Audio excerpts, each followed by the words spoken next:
This is the Go Radio Football Show. Listen live, weeknights from 5 on Go. Let's go! Thanks, Zoe, for the past couple of hours. Good afternoon. This is Paul Cooney, live from the Gorbals in Glasgow. We're ahead of the first cup final of the season, and it's 118 trophies against 118.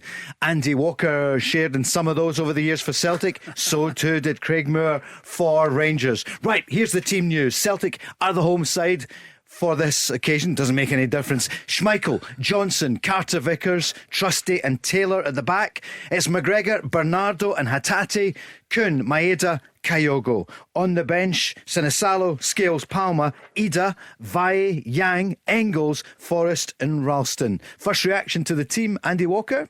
I think every Celtic supporter would be expecting Bernardo to play over Engels at this time. He's come in the last few games, looked really strong. He's obviously got history against, very recent history against Rangers, getting that great shot away in the cup final last year that allowed Ida to get the rebound.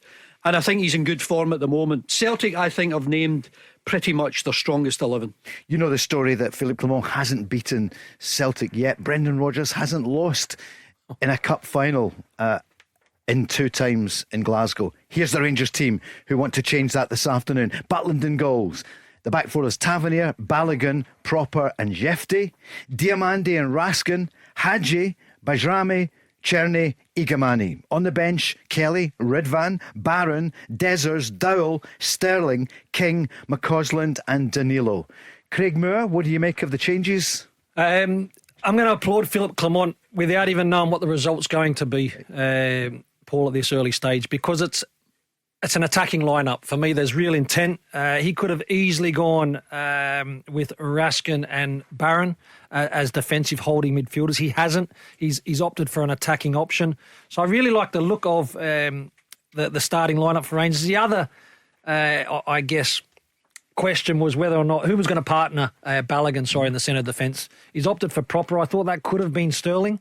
Central defenders, the two in particular today, are going to be hugely important for Rangers because you can't switch off. That is a blow to lose John Souttar, but I think it was expected. Yep. Yeah, when you saw the way he went off the other night. I don't know what you were saying earlier this week, Craig, because we were all talking about whether it would be Tavernier or Sterling. Yes. As a right back, and he's obviously gone with the captain. Are you pleased to see that? I think, am I pleased? Look, I'm pleased for Tavernier. He takes a lot of criticism, as we know. I think the injury to Souttar potentially would have shifted the manager's mindset yet again. I think that Tavernier was probably set a week ago to start this game from the bench, but due to the injury, there's been a rejig.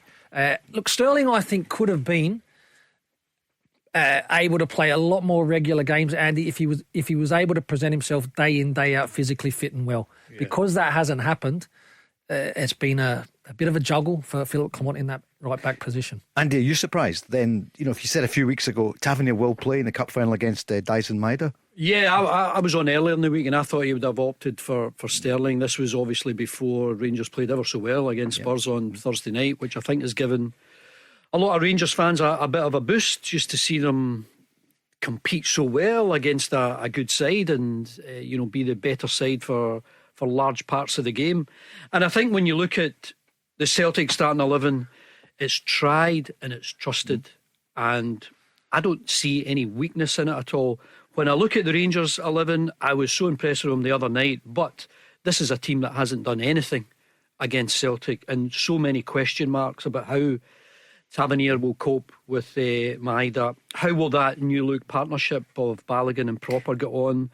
And then the potential match winners, Bajrami, Cherny, Hadji, Igaman, they haven't done it in this game before, and these are all the big question marks. Let's hear a little bit from the manager speaking yesterday ahead of the game. Remember, it kicks off in 25 minutes time and you'll miss nothing. It's on Premier Sports and we're here on the Go Radio Football Show, and a couple of our listeners are there today thanks to Premier Sports and that great competition, James, that we fashioned throughout the week. It was nail biting at the end. Right, let's hear from both managers. Here's Philippe Clement. Yeah, that was the big news the other night, the performance against Tottenham. That's what he wants to see again. Yes, of course, and massive game on Sunday again.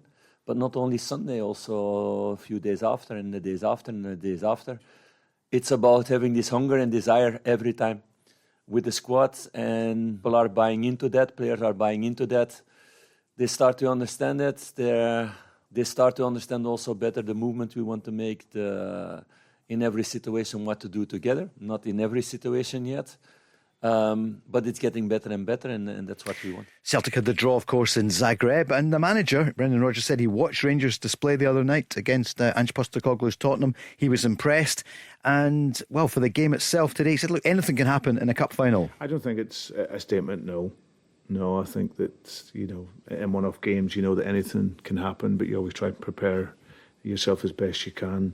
We've got other competitions that we're in that we're doing very well in, and we want to continue with that. But as I said, it's the next game, and we want to win our next game, and it's having that sense of perspective on it as well. It's a Celtic Rangers final, which is a great occasion, and it's at Hampden, which is brilliant. But the perspective is that it is the next game, and the next game we want to play well in, and the next game that we want to win. Andy, what's he saying to the players, and what's he looking the battles to win for Brendan Rodgers to put their stamp on this game early? Yeah, it's the fact that they've done it all before, not just earlier this season when they won comfortably 3-0. It was how dominant they were last time around. And these are a group of players that have been over the course before, so there aren't many question marks. And I totally get it. It's a cup final. It can go either way. But I think this is a really strong Celtic starting 11, and I think you'll find every supporter going along to Hampden, every supporter watching it on the telly, they'll be confident of a Celtic victory. I'm not sure there's that same air of confidence among the Rangers support, Craig. Well, I think what you've seen in the last week or so, because there have been consecutive good performances by Rangers now, there is a little bit more confidence, but I still think it's this particular match. It's hope rather than really being sure of being able to get a result. But as Brendan said, as many people say, cup final, it's a one-off game. This could be a huge game that could change the careers for certain Rangers players. In particular, I look at a player like Proper, who hasn't hit the ground running. This potentially is one of those make or break kind of games. Celtic, I agree, absolutely at their strongest, and in Kuhn, Maeda and Kyogo, they are players that have caused the Rangers defence absolute havoc time and time again. So the back four for Rangers I think are hugely important, but I go to the central defenders. I really do, because it's the forward runs that cause a lot of problems, and Celtic make plenty of them. Build Up is on. The Premier Sports coverage has started. I think I saw both of you in the opening credits. Definitely showed you some cup finals in the past. And listen, there's another game on this afternoon. Killie against Hearts.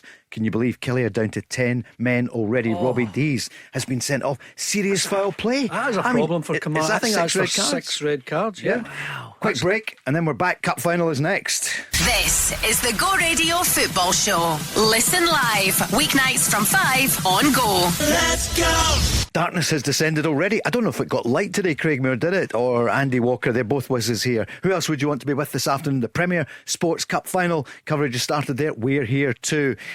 Guys, what do you think? Is it going to be in the 90 minutes? So I heard you saying, Andy, you expect Celtic to get this trophy back? I expect Celtic to win, and I think they could win it by a couple of goals, even allowing for the fact that I couldn't really make a case for Rangers during the week, and then when I saw them play against Spurs, I thought, God, that's really good. That's the best I've seen them for quite some time. But I just feel as though Celtic have got their number. I think there's a lot more experience about this Celtic starting 11, and I think they'll get the job done again. I heard Pat Bonner on Radio Scotland earlier, and he was saying, Celtic are the clear favourites. I think that's what he said. Or Richard Gordon put it to Billy Dodds. He said, well, they're not clear favourites. They were a few weeks ago, but they're not. Yeah. But he said Celtic still favourites. What do you think? I mean, it doesn't really matter what we think beforehand, but what do you feel after the other night and after the run Rangers are on? Is it going to make a difference today? Well, yeah. It's a good question, Paul. What do I think? Unfortunately, until Philippe Clement and his team are able to get the result against Celtic, you don't go into the game feeling confident. And I'm sharing the views of I know how supporters are thinking as well. So there is a hope in terms of the performances that have picked up, the conditions, which we can all see outside, and whether you're travelling to the game and what have you, they're going to play a huge role in the match today, because not only is it wet, players won't mind that, it's a swirling wind So who can manage the conditions best? And again, my concern is that if Rangers get their head, get an early goal, Paul, very, very interesting to see how the game unfolds. If Celtic were to score early, I think it could potentially spook Rangers. Andy, who are the stars we're looking at? Igaman, I think it's impressed everyone. Raskin was brilliant the other night. And for Celtic, there's not been as much chat, Andy, would that be fair? Because they dominated the play in Zagreb but didn't score. But there's been a lot of chat about Rangers, quite rightly, after Thursday night. I sense that Celtic, it's just been there's not been as much sizzle around it. No, and I think Celtic are learning in the Champions League. I mean, it's a really tough place to compete. They had that humiliation and embarrassment in Dortmund, but since then they seem to have learned from it. Defensively, they've been really strong. They've gone to Atalanta and kept a clean sheet. They don't give away a lot of goals at home, whether you're in a cup tie or on league business. And when you look at the amount of experience, you've got a really strong captain who's been over the course before, and just that little bit of chemistry beside him with Hatate, who's done it in this game before. Bernardo, who was such a big player, he scored in this game before. He had a big influence in the cup final. I think they all realise what it takes to perform on the big stage, on the big occasion. This is a big stage, this is a big occasion, and I think that's why, you know, you look at this Celtic starting 11 and there's hardly a weakness. This time last year, of course, Celtic weren't in the tournament. It started badly for Brendan Rodgers, second time round. But since then, they won the other two trophies after Rangers won this 1-0 against Aberdeen. This is Brendan Rodgers speaking yesterday. I mean, he desperately wants to win this cup. But we don't have it. So that is something that we didn't take last season. And clearly, I always think as well, it's the first trophy of the season. We've had a brilliant season up until now. And this would be a great way to have something tangible to show for that. So yeah, but you have to earn it, and that's what we're ready for. Yeah, I mentioned James Tavernier, who scored the winner last year. We didn't think a couple of weeks ago he would be in the final, but he is. Is he going to get his hands on the cup again today? Igaman on the telly there. Is that 6 games, 6 goals? Yeah. No, he's made a telling impact once the manager has shown confidence to give the young player the opportunity. He's certainly taken it with both hands. I got a little bit of a shock there, Paul. I was looking up and it had I'm pretty sure on Premier Sports, Balogun, 39 years of age. I'm that. No. Is he that old? He's double checked. It's not. He's not that old. He's 37. He's 36 or 37. Yeah. But he's got a huge role to play today, as I've touched on defensively. Yep. What about Igaman? Is he the real deal? And I mean that positively, because the Rangers fans are loving him. You know, he's a very good player. I mean, a younger player that is something different, Paul. And I think that is key. He's not a target man. He's not going to lead the line as such. But I tell you what, central defenders won't like coming up against him because he's neat and tidy on the ball. He's got quick feet. He can embarrass you. At the same time, he takes up positions that defensively you second guess a little bit. Do I want to go into that deep area and go away from my shape? You ask questions, and at the moment he's enjoying a good run of form as well. Rangers, of course, a new chairman starts on Monday. Fraser Thornton, know him well, great businessman in the drinks industry for 30 years, and he takes over from John Gilligan, who's been interim, and the new CEO starts on Monday. I wonder what the chapter will be, that they inherit come Monday. I think every fan now, they hang on every word that comes out of Ibrox in much the same way as Celtic fans do. They hang on every word and want to hear from every leading figure, not just the players or the manager, but the chief executive and the chairman and all the rest of it. And it's been pretty settled at Celtic for a while, and Rangers will want to get to know these personalities and what they can actually bring to the table. 118 versus 118. As former players, are the players aware of that today? Does it mean it? Do you need anything like that to? Nah, I don't think so. This is for the fans to enjoy and enjoy their banter with whatever. But these players just want to win, and Celtic have been doing it consistently. I've got to say that. Craig, what are you thinking? No, that's a real test. Look, I mean, Philip Clement and his team haven't beaten Brendan's side. That's going to stop at some stage. Rangers supporters will hope that's today, because it will happen. But Rangers need to be at the very best because, let's say, Celtic are tried and tested. Their attacking players are very influential. They make moments in games count. And at this moment in time, again, the personal challenges are duels that you're going to see across the pitch. Celtic will feel as if they've got it covered, if you know what I mean. So Rangers need to respond to that. The start of this match is going to be crucial. As Gary O'Neill left the club today, Wolves, maybe no surprise, great guy, but it just wasn't happening. And the indiscipline. Andy, I know you were at Newcastle yesterday, completely different affair, big win for them, but you just felt yesterday that's it, isn't it? The indiscipline of his players. Not just yesterday, you saw it the other night against West Ham, and it seems to be a recurring theme. I don't know what's going on in the background, but they've made the change, and it's a club that are under pressure. No one wants to get relegated from that rich league. For sure.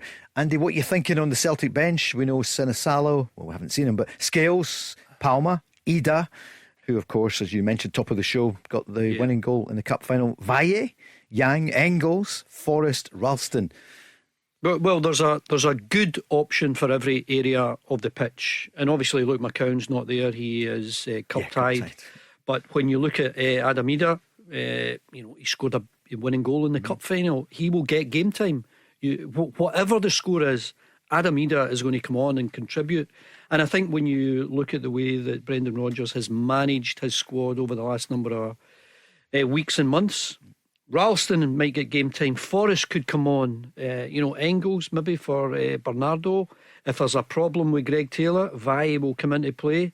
And then you've got the wide players, Palma, Yang, Scales at the back. If there's any problem with Johnson, we know that he's fit now, but if Carter Vickers or Trusty's got a problem, you've got a guy who's played really well in the early part of the season to step in. It's a strong bench too. Rangers bench, we gave you top of the show. Kelly, of course, in goals. Redvan, who played so well in midweek. Barron, who's been playing so well for so much of the season, not so much in the last week or so from the start. Dezers. And we know at the other night, he almost got the winning goal, just denied by Fraser Foster. Dowell, Sterling, King, McCausland and Danilo. Stronger bench than it was a few weeks ago. Yeah, and look, I don't necessarily see game changers from the bench, Paul, but I see players that can come on and do a job when needed and make sure that the tempo of the team is the same and they're able to grow. But you're right, it's a better squad. Depth in terms of the bench here than what it's previously been. Well, Kelly went down to 10 men. We said there will be goals. There is a goal. It's a penalty. Bruce Anderson for Kilmarnock. So he did it the other night. He's done it again. Yeah, it's surprising. Kelly down to 10 men, and I thought Hearts would run away with that now, given the man advantage. I know they've had a bit of travel in the week with their European stuff, but that's Kilmarnock showing a bit of resilience there, going a goal in front despite being a man down. Too early? Is it too early? It might be. It could be a long. What's that? 20 minutes gone. So yeah. Looking forward to the rest of the afternoon. Shall we take a quick break? Do you need anything? Tea, coffee? They've had their rolls and square sausage already. Marvellous. This is the Go Radio Football Show. Listen live weeknights from 5 on Go. Let's go. It's cup final day. Who is going to take all the trophies this season? Rangers took this one last year. Hard to believe that's a year since that game against Aberdeen. And when you think about it, Craig, the new manager was in and he seemed to be unstoppable at the beginning, Philippe Clement. But it's been an astonishing late summer, autumn for him. But he's ridden the storm in the last couple of weeks. And here he is at the cup final again. He was clinging on maybe a couple of weeks ago. Big time. But if he can win this afternoon, what will that mean? It would be a huge turning point for the manager. Not only to win the first trophy of the season, but to finally get one over Celtic, which would give him a lot of confidence. But as I've said earlier, Rangers need to be at their very, very best. But I do applaud the manager, Phil Clement, because I think that the intent in terms of the starting 11 and the players, in terms of attacking-minded players, he's got his back four in place, and Raskin will protect that. But he's gone attacking options that I think is positive.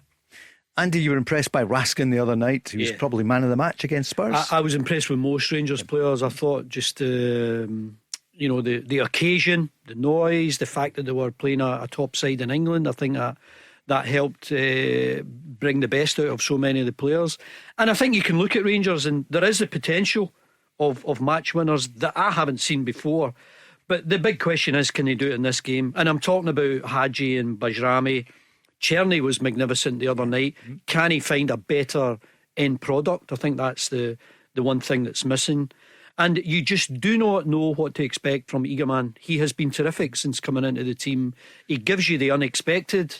And I think that is what makes Rangers supporters very excited about the prospect of him getting on the ball and making something happen. We go. He's 22, I believe. He's young, but he's not a kid. Fearless. He's not a kid, you know. But again, he deserved the opportunity because it was a team that was misfiring. He's come in, and to be fair, he's taken his opportunity. He is something different, though. Like I said, he's not those typical type of strikers that leads the line, Paul. He takes up interesting areas that ask central defenders questions. Let's hear from Philippe Clement. This is what he was saying. He wants to retrain. Clearly, this is the trophy in the cabinet at Ibrox. Yeah, we're busy about lifting that trophy on Sunday. That's our only thing that we're busy with in our minds. All focused on that game, the next game. And it's a massive one and it's a nice one, and you feel a lot of enthusiasm around it from our fans, from the other side also. So I think it's really good games, and it's also two teams who want to win and who want to play to win. And I think you guys are also really happy about that. So the talking is nearly over. In fact, look at it. How cheesy is that? Neil Lennon, Alan Hutton having to, and along with Rory, wave. I'm not blaming them at all. Why you two not? Every other former player's on there. But listen, I'm delighted you're my here. fair share of those games. It's a brilliant occasion. Whether it's Parkhead, Ibrox, Hampden, as we've got today, it'll be a terrific atmosphere. And they're doing the light show beforehand. Isn't it great to see it 50-50, Craig, to have the fans of both sides here at the match? You know my thoughts on that, Paul. Yeah. I love to see representation from both clubs, especially for this type of match. Cup final, I'd like to see it in the league as well, because I think it brings much more of a spectacle. When we showcase this game, we're not just showcasing it here in Scotland, we're showcasing it to the rest of the world. And there's no, it looks as though there's no pyrotechnics in the stadium. Good. Which, the last couple of semi-finals, we've seen delays to the kick-off given the amount of smoke that's been let off. But I think we're good to go. Who's going to win the big City derby? City or United today?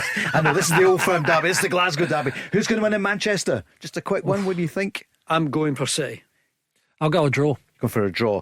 I can just see the Celtic mascot there. The manager is going to lead them out, Brendan Rodgers. Just behind him, the captain who's won so many trophies under Scott Brown and as manager, as captain himself. We're just waiting for James Tavernier. We didn't think it was going to be Tav, but it is. He's going to lead them out alongside Philippe Clement in a moment or two. In fact, there is James Tavernier, and he's just shaking hands with the referee, John Beaton. Philippe Clement just claps Brendan Rodgers.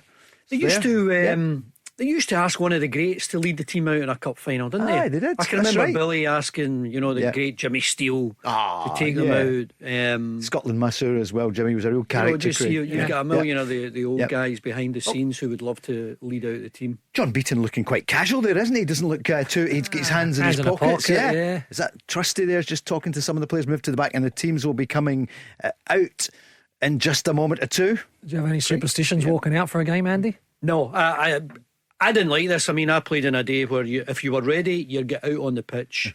None of this palaver, parading in front of marketing strategies and all the rest. It's brilliant. Just get out there, get your warm-up on and get on with it. You need to get a grip. I mean, there's no...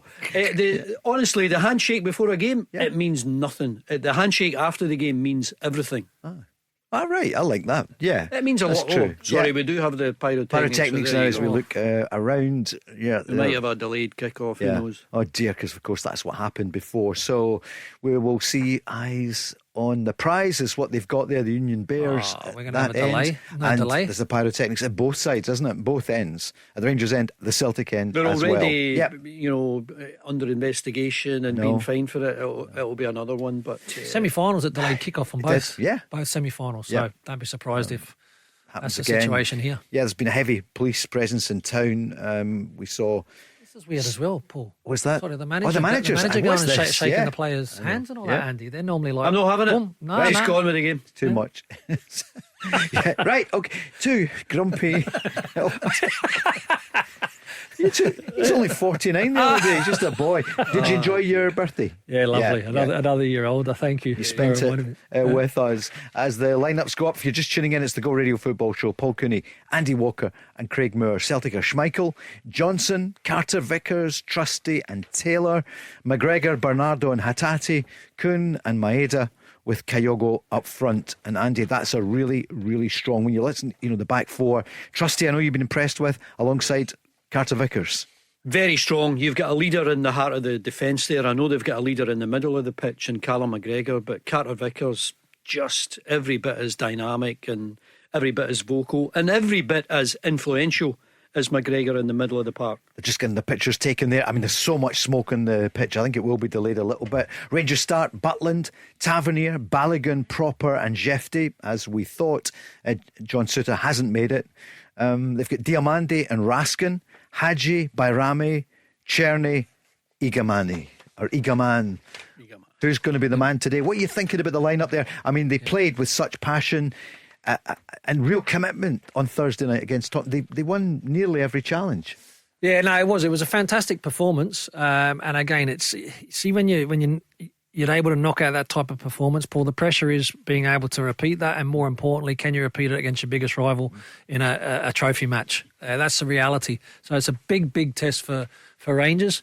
I'm hopeful in terms of the game, and I hope that Rangers can get the right result. But the concern is that Celtic will be too strong. Andy? I think Celtic go into this with a lot of confidence, and they really believe that they can win. I'm not sure there's that same confidence and same belief in the Rangers setup. Of course, cup final, we all know daft things can happen. It's not the clearest of pictures we're getting just now with the swirling smoke. But I think the wind might play a part as well. Just driving in here today, the wind was really strong. I'm hoping that it doesn't affect the quality of the game too much. Who is going to win the first silverware of the season? Both poised on 118 trophies. We won't go through the whole history going back to 1872, 1888. Long time. I just looked at it. That's in fact, let's not go. Not enough time for it. But Celtic have not been ahead of Rangers since the 30s, Andy. And we're nearly back in the 30s here. Yeah. But obviously, recent years, the last dozen years or so, Celtic. My real special time, I think, going to games in the late 70s, early 80s, where you could, there were just so many brilliant players on view. And obviously, when you get to the stage where you're actually taking part in one of these games, playing alongside some of your heroes, it's absolutely fabulous. I love it. It's a great fixture. Kasper Schmeichel, we're seeing a wide shot in Premier Sports, and you can see, well, you can't see that much actually. Smoke. This is like pictures from 50 years ago. I think it's really to do. I mean, you might be able to make it out, but the VAR cameras need to be, I think, allowed to be a lot clearer. Right. Everything has to be just so, Yep. So they're just knocking the ball about. We can see, in fact, there is big David Brown, who's still there in the background. He's been there forever. Well done. We've got the little James. Well done, executive producer, finally doing something. Brought in the candles as well. Brought in the candles. Exactly. Scented candles. That is marvellous. Kasper Schmeichel was up there doing a bit of keepy uppy. Just seeing the pictures on them. Some of the Rangers players just going over, getting a final. There's Igaman. Could he feature today? Well, he'll feature. He's playing. Will he score again? And for Kyogo, when you think of his records, when you think he's done it before, and he's done it at Hampden, Hatate has done it before on this occasion. You look around the Celtic starting 11, and it's full of experience. It'll be really interesting. When I watched the first league game of the season, I thought Rangers' tactics were they really pressed high, and they pressed with so much energy for the first 10 or 15 minutes, and you thought, God, they've won a couple of the balls off Celtic. You thought it'd be a real contest, but in the end, Celtic won comfortably as the game kicks off. And Rangers kick off, the ball played all the way back there. So Premier Sports, the League Cup final is underway, and Craig, immediately you weren't happy with... It was a horrible kick-off. What happened there? It goes straight back, obviously, like a lot of teams do, back to central defender Balogun, who clears it 30-40 yards up to two sitting midfielders for Celtic that just picked it up and started playing.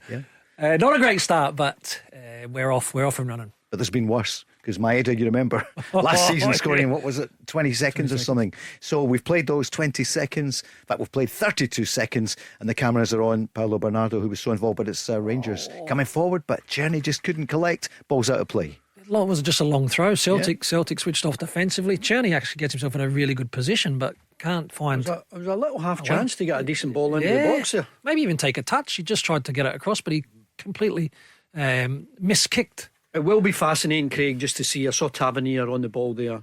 It'll be fascinating to see who comes out on top there. Because, I mean, I heard Matt Guidi during the week, and he's saying he cannot play James Tavernier.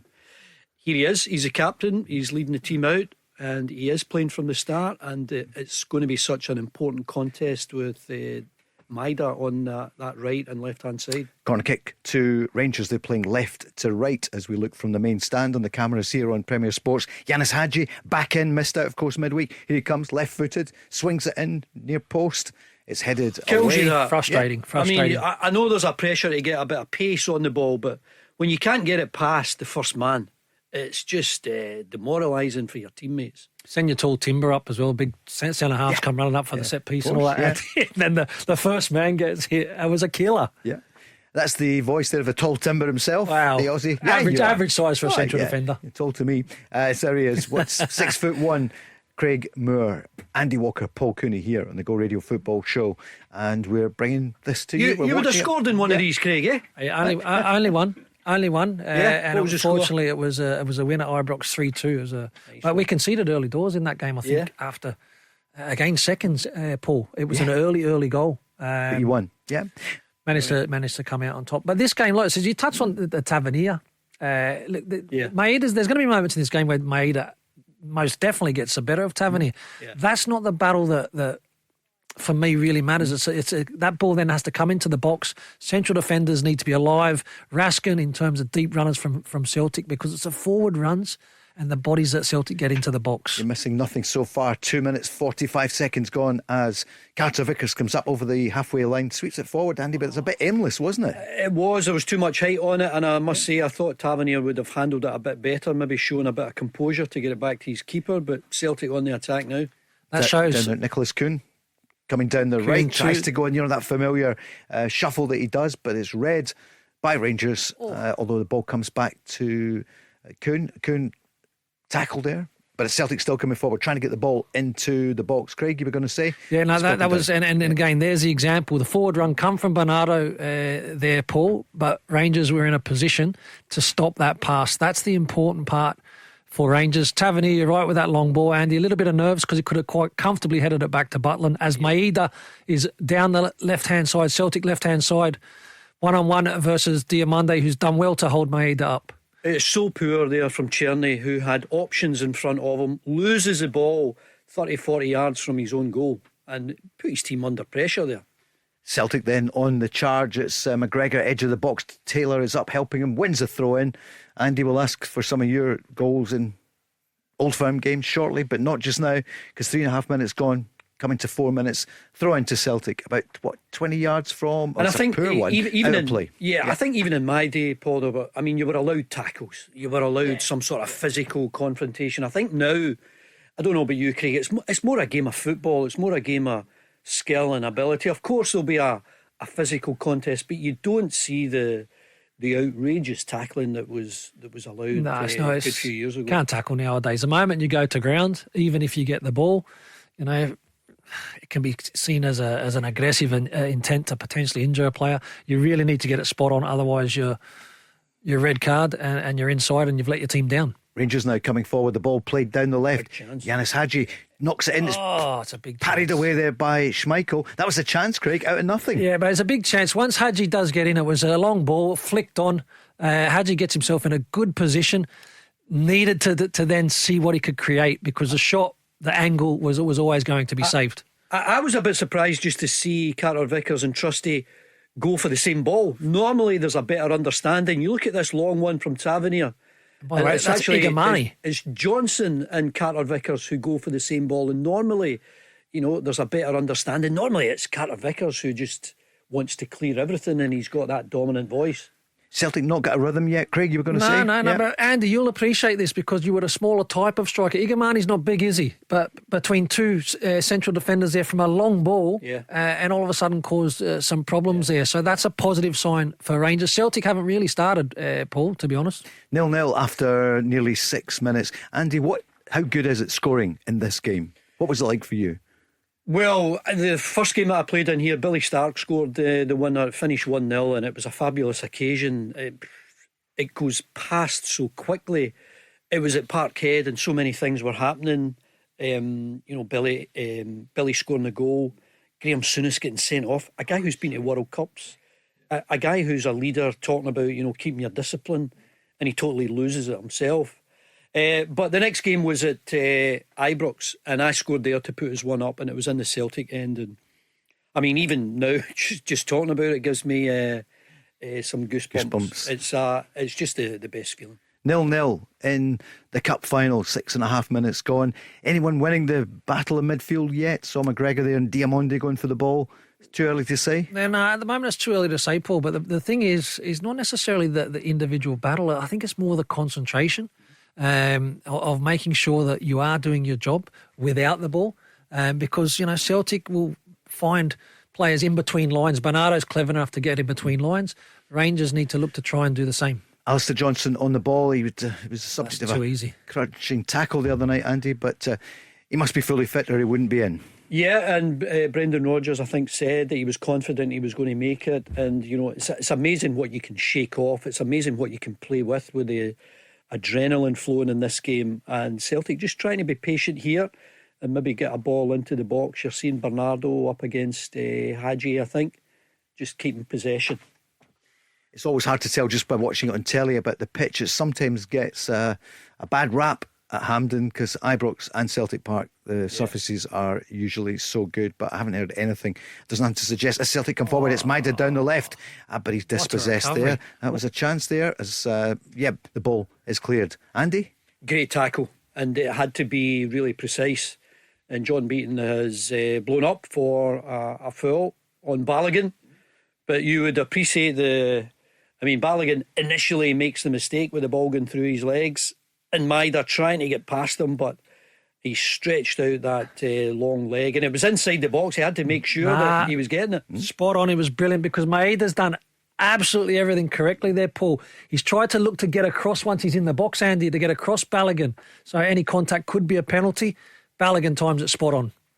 And that's what Celtic would look to do, isn't it, Craig? For Rangers, they have to watch for this. Maeda is arguably their biggest threat because of his speed. His speed, and he just doesn't stop, Paul. He's relentless. He just repeats efforts. You can't dilly-dally on the ball because Maeda, he will rob you, and then he might get the joy, or he puts it on a plate for Kyogo. Andy, Carter Vickers coming forward 10, 20, 30 yards in the midfield. That's played out to the right to Alistair Johnson. It's all pretty hectic in these early stages. I don't think the game has settled yet. I think both teams are looking dangerous when they get forward. And I think so much will rest on the breakthrough goal. If Rangers get it, obviously that's something new to them, because when Celtic got it in the first Old Firm game of the season, Rangers didn't really show a lot of character to get back into the game. We intake of breath there, Craig, because Jack Butland just left it for a moment or two. Kyogo nipped in, but he did clear it. He did clear it, but I'd like to have seen him clear it a little bit earlier. I've seen that in a few games from Jack. He last minute and encourages the striker. Kyogo, again, he's not going to give up those efforts. He's going to continually chase the goalkeeper down. As Celtic also taking a little bit of a risk there, trying to play out from the back. Schmeichel out to Carter Vickers, but now comfortable again in possession. The other game that's on this afternoon in the Premiership, it's still 1-0 to Kilmarnock. 10-man Kilmarnock. Robbie Dees was sent off after just a couple of minutes, and it was a penalty. Bruce Anderson. Second one in a row. He's proven a good buy for them now, isn't he? He did, Aberdeen, we know he was at Livy, and he's there. But Celtic coming forward, 0-0. 10 minutes coming up as Nicholas Kuhn. He drifts past one player, past two, but there's too much on it, and it's cleared. Andy, that was a chance. He is one of those potential match winners. He's been terrific. If you were to pick someone who's been so effective up until now, you might say Kuhn. And I don't know about Eagleman here, Craig, but he looks as though he winded. Might have a sore one.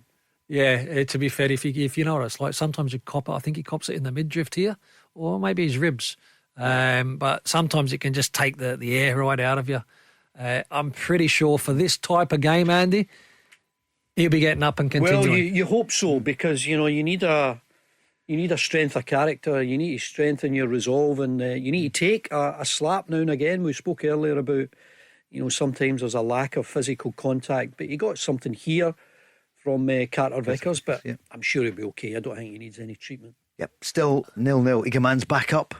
So yesterday, Andy, your old team, Motherwell, big win, 4-3, a 7-goal thriller. Yeah, just great to see them score more often. I know they've conceded 3, and I know despite the fact that they're now up to 4th in the table, so many Motherwell fans concerned about their style of play. I think he's done a brilliant job, Stuart Kettlewell. Modest resources and getting the best out of all the squad there. You're missing nothing here. The ball's played out to Balogun. Balogun back to goalkeeper Jack Butland.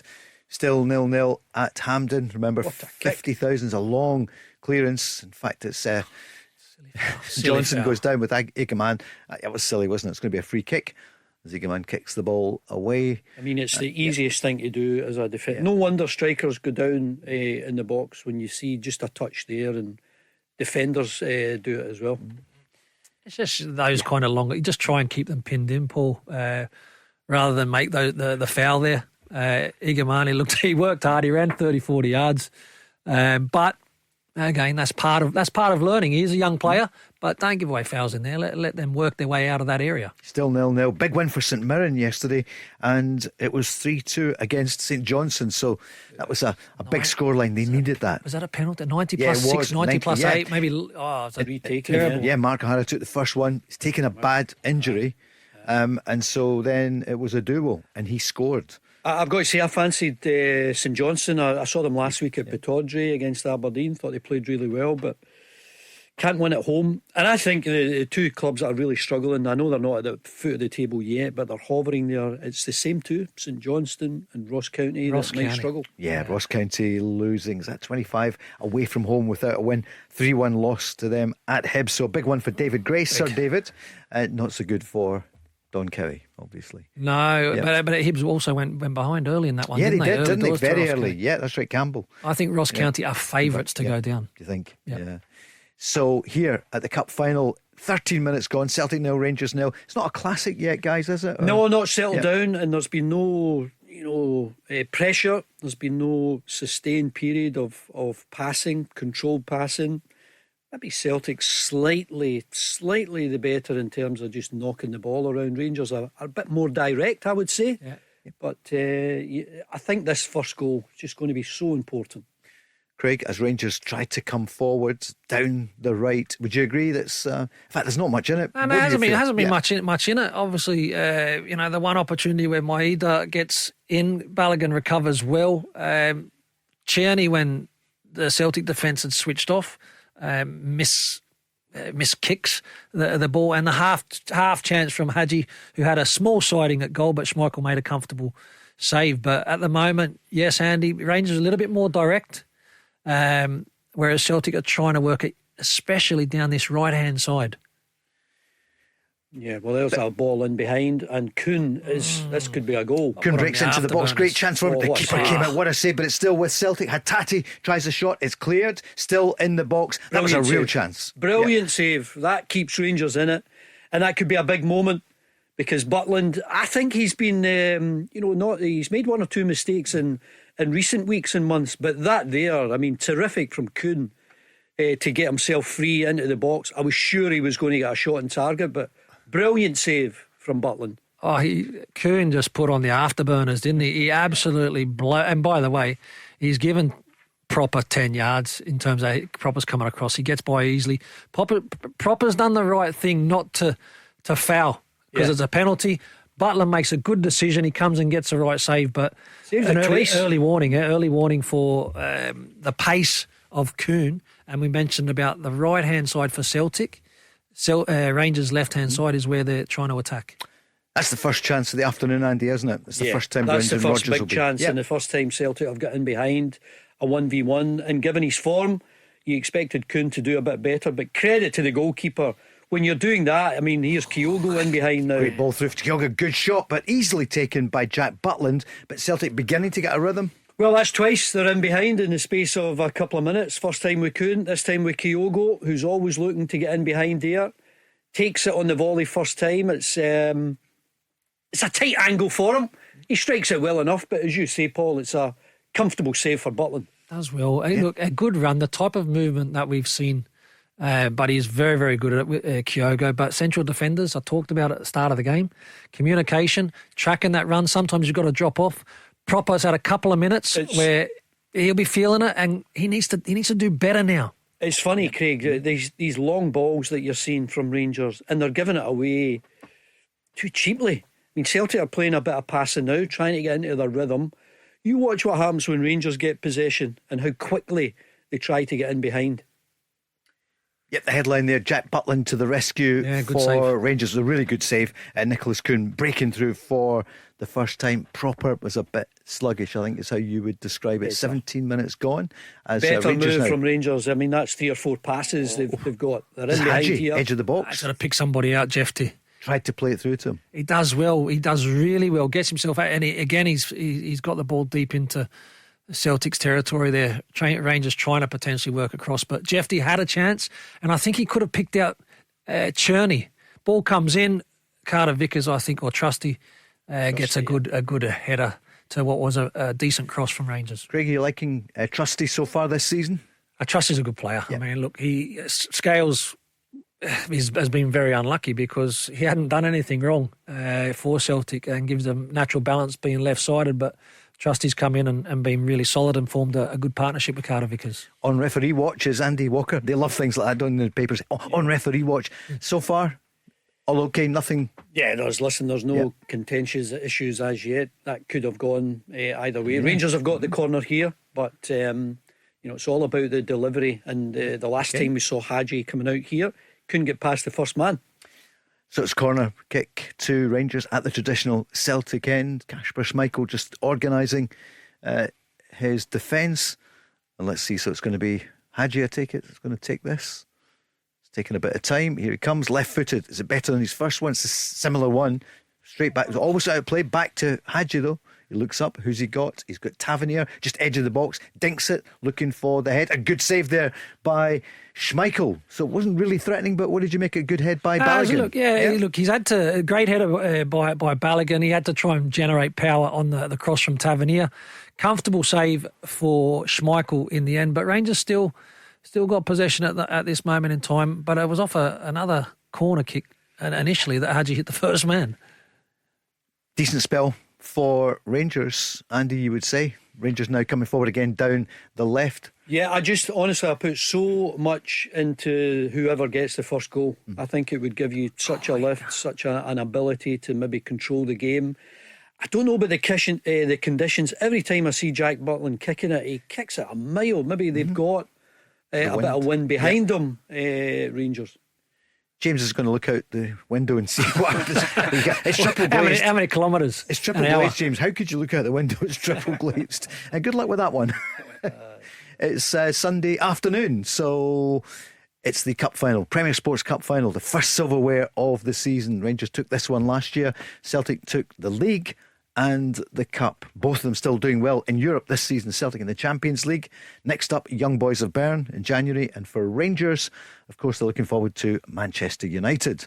Old Trafford, late January. I think with those long balls, Paul, I don't think Rangers are expecting Iggyman to win it. They're just trying to. They are expecting Carter Vickers to win it, but they want to pick up that second ball and maybe just play from there. As Rangers come forward again, Diamante, but it's a poor ball. Can Celtic now get back on the attack? It's Reo Hatate, the Japanese midfielder, forward to Maeda. He's got a bit of a chase on. Balogun reads it well, but it goes out of play. It's going to be thrown into Celtic. I don't know what, 12, 15 yards from the corner. Celtic then coming forward. Callum McGregor. Chance here, Celtic beginning to get a grip in the midfield? I think they're just more controlled in their passing. They're not playing as many long balls, and that one breaks down there. But you've seen Kuhn get in behind, you've seen Kyogo get in behind, and it's just interesting to see Rangers when they've got the ball. The amount of times that they just go long, it's interesting to see the different patterns of play. And it is very different from the two teams. You know, like in terms of Rangers, the way that they're looking to create is a little bit more Just direct. done it again. They're on their own 18-yard line. They've launched it forward. I mean, Cherny could have got that under control. Could have held it it's in better. It's totally different from the way Celtic are playing now, where 10, 15-yard passes, try and get Coon and Maida 1v1 and take them on. Which one is going to come out on top? You'll find out here this afternoon. Craig, you were about to come in. I thought you were going to a break or something. Yeah, no, not you missed nothing. 45 minutes is the normal break. Right? But Celtic, look again. Celtic, they give you even watching the game. If you make a mistake, then you could be in real trouble because of the pace. You know, you look at Maida, you look at Kuhn, and you look at Kyogo. So what will they do here, Craig? Will they go long from here? Yeah, looks as if there we go, boom. Yeah, there's a Rangers clearance and feed off of the second balls. But again, I don't know from the wind. Obviously, watching it on television in terms of the wind and whether it's in their face or whether it's behind. It looks as if it's actually in their face for Rangers because they're not getting much purchase on the long clearances either. Andy, Celtic nil, Rangers nil. It's the conditions. You both said at the beginning this could be a factor this afternoon. We're just seeing the wind is horrible. Yeah, wet conditions, is, Paul. Yeah. Is that the worst thing? When it's windy, it's a nightmare. A nightmare for a defender, a nightmare for a goalkeeper, a dream for a striker. Andy. Yeah, it's great. Yeah. Premier League 3-1 Palace against Brighton. Is that near full time? I think they're still playing. Your old club Palace. They need a big win. They need to, because they're hovering down the bottom. That'd be a huge result. And Brighton. Former Celtic man at Watford, Victor Bayo, he's got a couple of goals. They've beaten West Brom 2-1. Get him back. That's breaking news. It's still 0-0 as we approach. It's midway through the first half. It's flown in. It's not been a classic. The best chance so far was Nicholas Kuhn after 14, 15 minutes. Such a big moment because you've got a goalkeeper who's making a huge save at that point. Yanis Hadji there. Is that a replay we're seeing? He feels that Bernardo barged into him. So Hadji, of course, didn't feature for the first few months of this season. It's been strange. It's old John Beaton saying, "Come here, I want a word with you." Hurry up! Hurry up! Get away! Hurry up! Sorry. That's good. Yeah. You're Scottish, something like that. But I would like to see. Look, Rangers obviously have got Hadji out on the left, Bayrami in as the 10. I would like for them to have a little bit of license to maybe change also because they're players that can play both positions well. At the moment, Bayrami not in the game at all as a 10.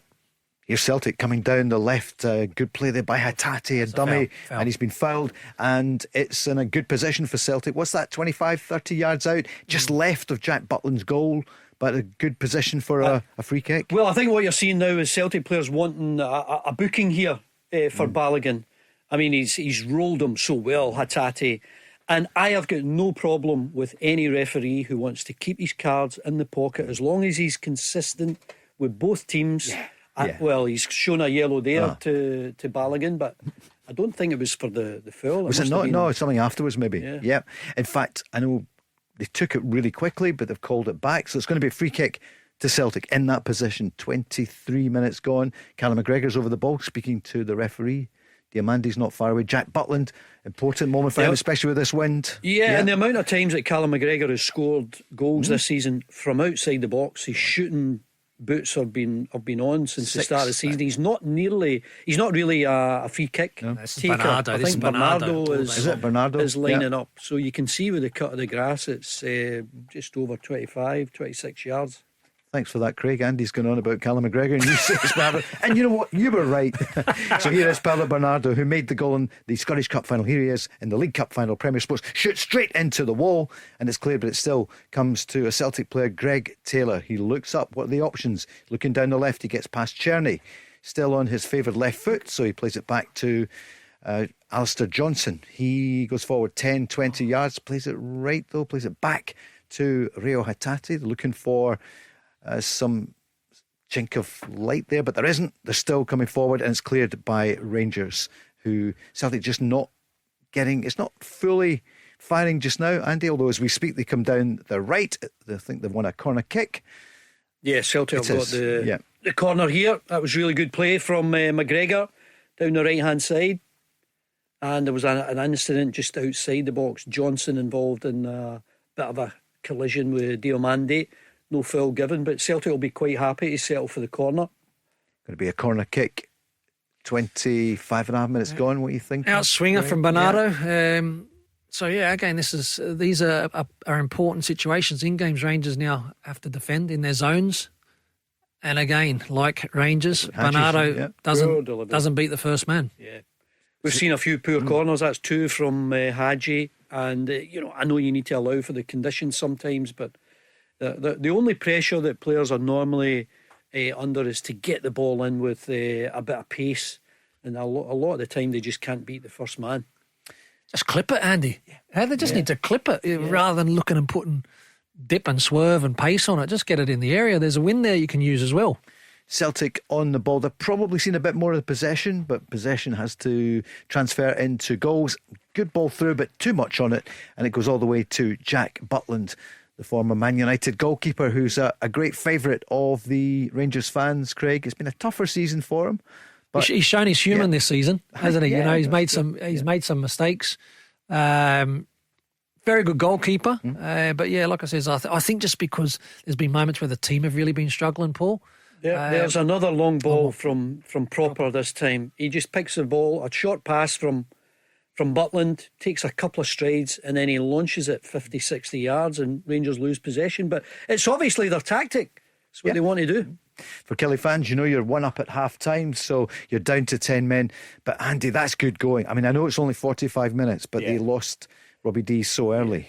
Yeah, I mean, they've obviously got a discipline problem there. That's 6 red cards they've had this season. But to be a goal in front and a man down, you wonder if they can, keep hold of that for the second half. I would imagine Hearts might come back into it. What's the yellow card count then? Did he issue a yellow card? Yeah, a yellow card for Balogun, yeah. Yes.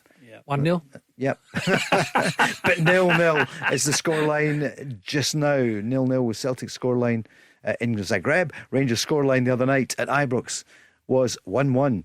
And it was Iggy Mann who scored for Rangers in that Battle of Britain. That's the Battle of Glasgow here this afternoon, as we see the Japanese player Maeda, who scored in, of course, World Cup. Scored in the World Cup a couple of years ago. Sorry, I don't mean to just cut in there. As Carter Vickers drives through for Celtic from the back, but Trusty had an opportunity where he could have quite comfortably drove 20-30 metre space for Celtic on the left hand side, which he didn't want to do. So again, if I'm manager of Rangers players, I want to make sure that Trusty's the out ball, because he doesn't want to drive with the ball, which means that you will get some joy in forced passes. Andy, you agree? Yeah, just the contrast in the styles of play. I just find that really interesting. You wouldn't be surprised to see Celtic play this way. It's the way that they have done always under Brendan Rodgers. But I've seen different forms of Rangers under Philippe Clement. I've seen them play more football. I think today they are concentrating on being very direct. It's not as though they've got a Mark Hateley type player. Yeah. I think they're just fighting for a second ball. I think as well, Andy, because of what the record, the meaning of this particular game and what it means to everybody. I just think Clement's got his team set up not to make mistakes and being caught in possession in the back third. Just get it longer and play off, let the game settle, and see how we can grow into the game. I was looking at the headline in the Mail yesterday, Daily Mail. History repeating. Rodgers has never lost at Hampden. Clement has never won. A Glasgow derby, they say, the Old Firm derby. Will the status quo hold firm this weekend? And that can put pressure, I guess, on both ways. Philippe Clement saying, I need to win. The one thing you need to do in this game, Paul, is handle the pressure when you haven't won for a while, or when you've been dominant, to just try and keep that going. Rangers knocking the ball about here a bit better and getting Tavernier away down the right hand side. Tavernier plays the ball infield, but it actually falls for Hadji, edge of the box, but there's 2 Celtic players on him as Callum McGregor clears, but he is dispossessed there. The ball bobbling about, edge of the box. Not like Callum McGregor to lose possession there. Well, the tackle from Diomande was exceptional, a bit like that save from Butland. It was a big moment. Good play by Rangers, Craig, down the right here. Good ball from Tavernier, but there's nobody there at the far post. As you were saying earlier, they don't have the big target man there. No, but it was good combination play between Cherney and Bayrami that then gets Tavi on the ball on the outside area, crossing. Does a decent cross, but you're right, they don't have the focal point in terms of an attacker there to attack the back post. Good ball, good bit of play. Yep, we've played just over half an hour here. It's been a quick one though, Andy, hasn't it? Although, only one real chance. It's been Nicholas good. Cooney. We're not getting a hell of a lot of chances. I think given the conditions, it's credit to the players that it's been as entertaining as it has, but just fascinating to see how it will develop with the two different styles as Hatate trying to shrug off a bit of an injury. People are listening and watching all over the world. Ross King is listening, saying, "Go on, my son," whatever that means. Go on, my That's son. what he said a moment ago. Yeah, he sent a message. Son plays for Tottenham. That's it. Yeah. He gets up early and watches it, although I saw him on with Lorraine the other morning in London. And Big Brian Sweeney is on from Donegal, and he thinks it's going to be, I think, a high scoring. Yeah. He reckons it's going to be 3-2. Right. Which way? I'll tell you later. We'll find out. Well, Trusty's lost out there. He's trying to get forward down the left-hand side, and yet again Rangers go with a longer ball, trying to eke a man in behind, but he's cut offside. Police have been saying there have been a number of incidents in Glasgow ahead of kick-off. Officers had to act swiftly and robustly to ensure safety.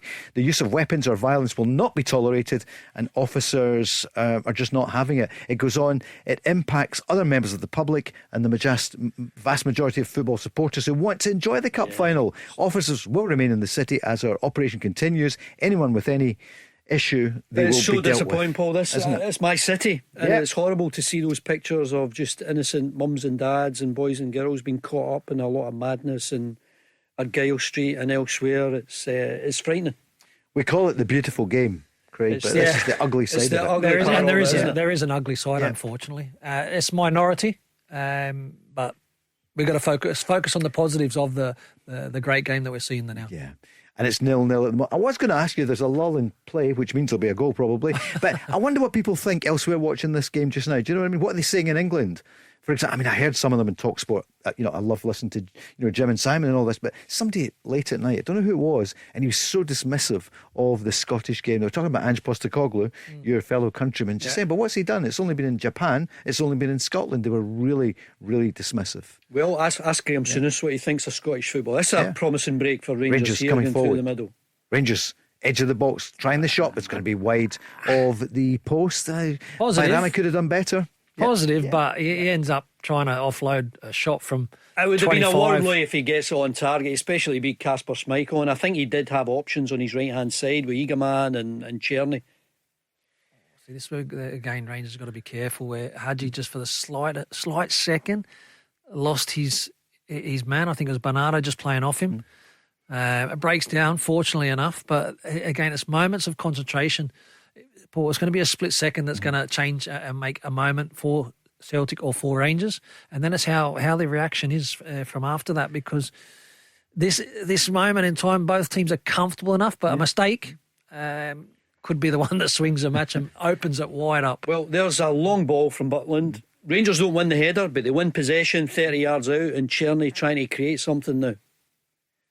That's why I love watching and bringing the game with you two as ex-pros. You see things early on that the normal punter doesn't, who hasn't really played the game. The problem though, Andy, let's say the definite plan here is as Celtic overplay and get away with it there in the it's this tippy-tappy stuff at the back. Yeah. But Rangers, when they go long there, so ends up Czerny gets a second ball. He's in the box, trying to make something happen. There's nobody else. Because they've gone back to front so quickly, there's no support. Celtic are in. Down the right, Nicholas Cooney's got options. He looks up, tries to slide it through for Bernardo, but it's well defended there. Yeah, his end product has been just not been there. Normally you've expected a lot more from Coon this season. I mean, it's been played at a frantic pace, and isn't it? And it was a chance for a turnover there for Rangers, but it's back with Celtic. But they've all gone down.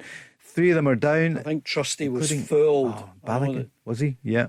Yeah, I think Celtic are going to get the first foul here. Yeah, Balogun's down there holding his... because I think as Trusty falls in, we're not here, you'll see it, but Trusty then falls in and down on Balogun. Balogun. Look, I think he's okay. Yeah. Well, here was this pass earlier from Trusty inside the box to Carter Vickers, and Hadji almost getting on the end of it. In actual fact, he should have done better. Should have had a better first touch. Like I said earlier though, Andy, I think that's a good ball. Actually, we've seen a replay here as Coon getting in behind Rangers. He checks. He can do better, ends up getting a block from Jefty. But Trusty's the one that doesn't look as if he can be trusted. Yeah. On the ball at the back, you know what I mean? Craig, Balogun is down.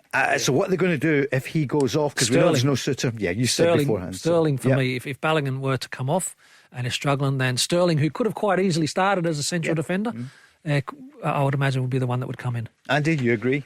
Yeah, and they've obviously had their problems there. John Suter got injured during the week, and I think when you look at the way that his ankle was caught just in the body of Trusty, who was falling to the ground, that was the problem. I think he might be able to shake it off. Yeah, I think so. You hope so anyway. You don't want to see anyone injured.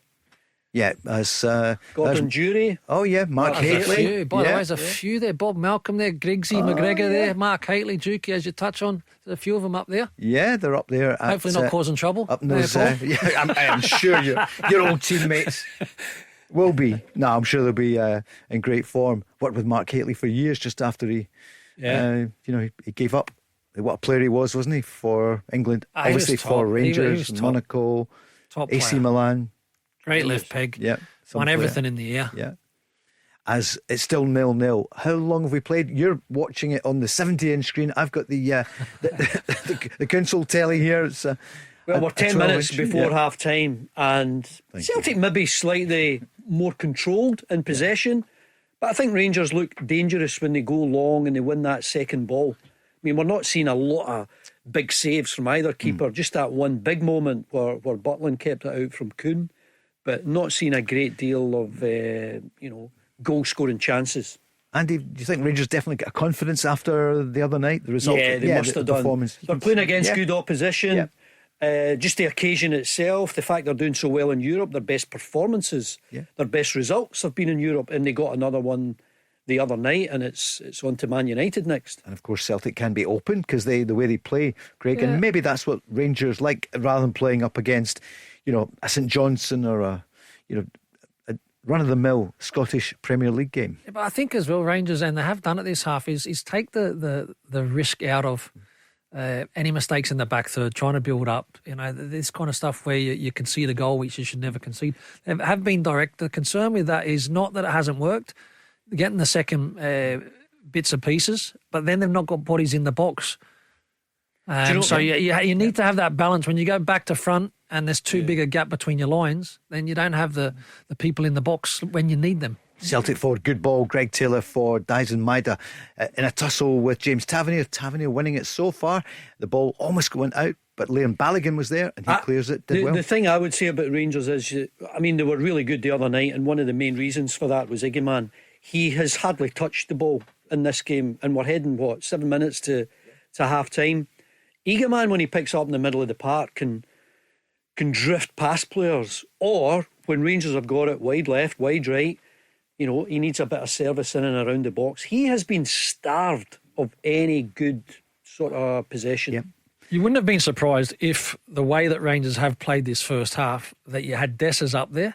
And I know a lot of Rangers supporters going, oh no, not Dessers, but in terms of the way that Rangers are playing, a bit bigger, a bit more physical in terms of the way.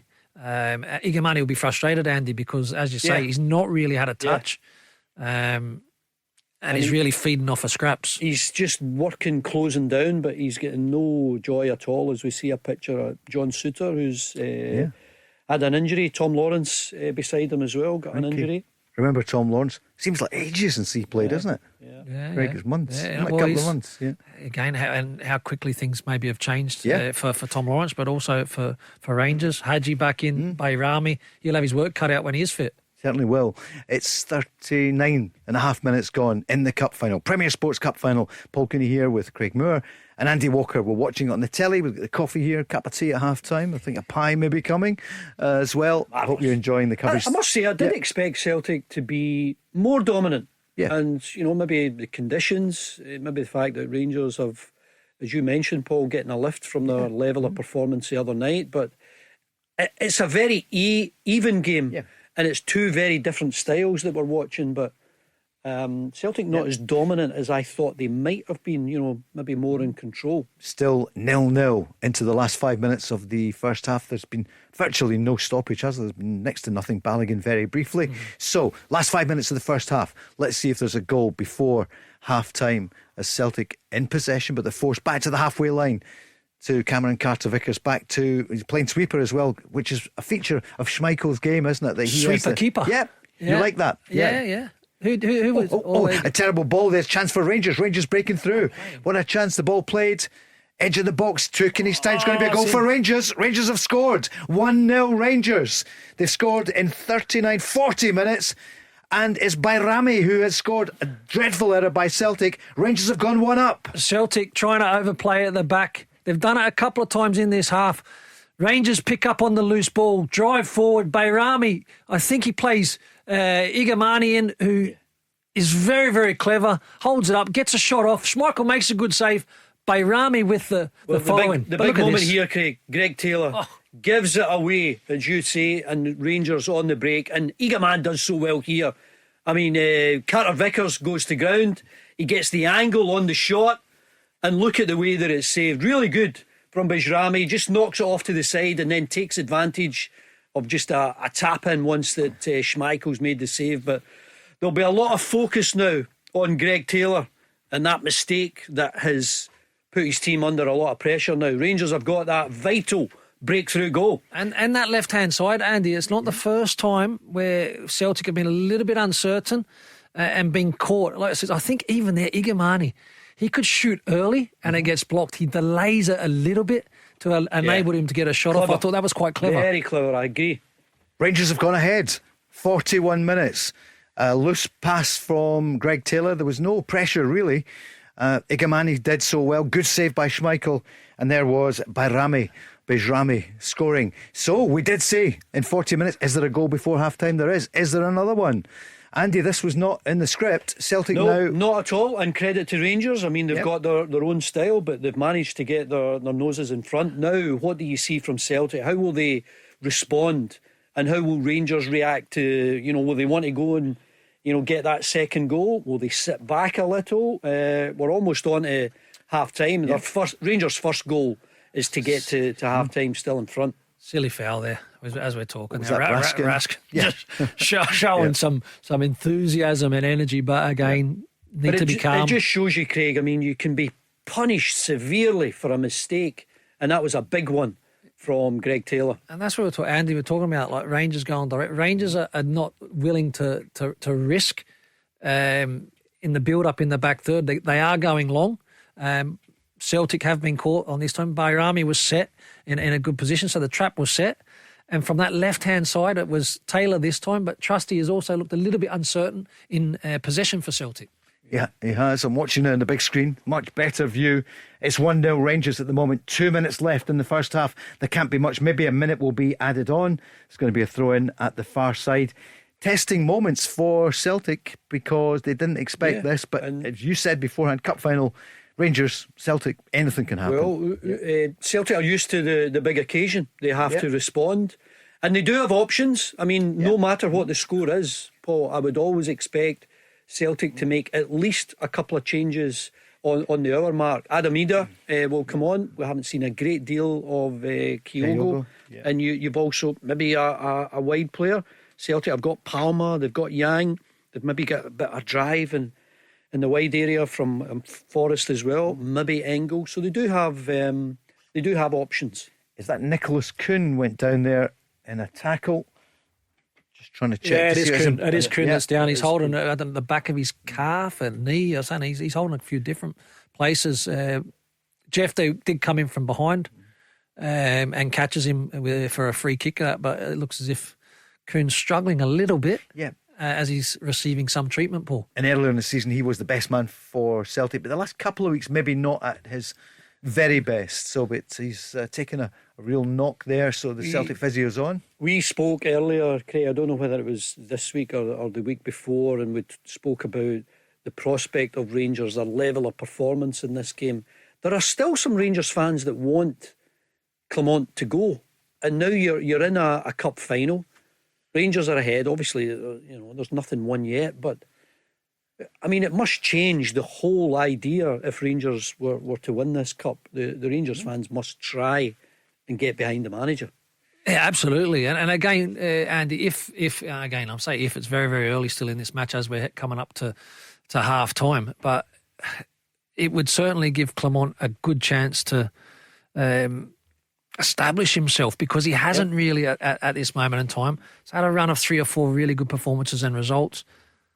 This one would be huge. Well, Paul mentioned it earlier.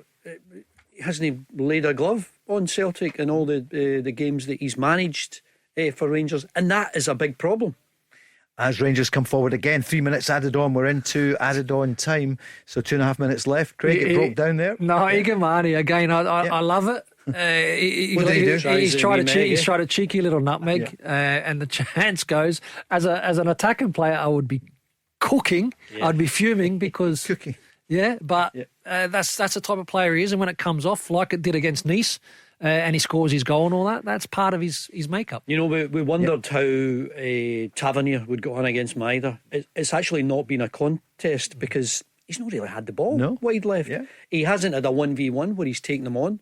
We have seen it on the other side with Coon. He's had a 1v1 a few times and taking Jefté on. So a really interesting first 45 minutes or so.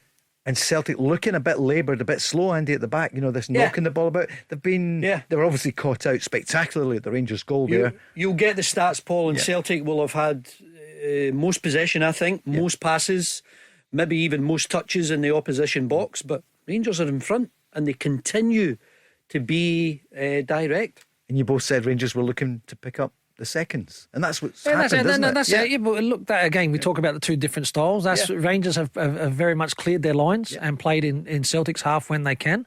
Celtic got caught trying to build up from the back pool. Rangers haven't allowed that. Maybe not have been as pretty, but at the moment, coming up to halfway, it's been effective. Can Celtic do something before half time? They're coming down the right hand side, but referee Beaton has pulled it back. He's spotted some. It's going to be a free kick. 1 minute remaining. Andy, you're chuckling. Andy Walker. Referee Beaton.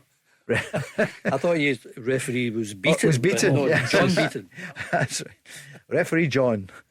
John showing his teeth there, Paul, a referee. You wonder if you'll get. I mean, there's always a huge moment, isn't there? There will be wonder. A refereeing decision. Some controversy. Here we go. Rangers on the break again. Yeah, Rangers coming forward. Their goal up. 30 seconds left of the 3 minutes into the Celtic box. Good cross. What's a great cross. I don't know how Balogun dug that out. He had to get rid of it earlier, Craig. Surely. Eagleman was desperate for it through the middle. Can't you believe he didn't pass it to him? Still Rangers coming forward though, putting pressure on. Ball played to Czerny. Offside, maybe. Offside. Czerny plays on just now. Czerny gets the shot away, but it's cleared. But you reckon that was probably offside anyway? The linesman's given a throw in. You would normally get an offside. Throw in. That's the 48 minutes played now, but it's still Rangers coming forward. Going to complete this passage of play, but its whistle is gone. Half time in the cup final. Well, Craig, it's Rangers. Nedim Bajrami scoring just before the 45 minutes. 41 minutes on the clock. Mistake by Taylor. Igamani pounced. Look, they'll be absolutely delighted. I think that's the Rangers' way that have been set up is no frills, get the ball forward early, get into areas, support that and play from those areas.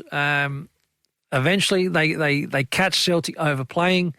Igamani, I think there's a little bit of cuteness in the delay of the shot.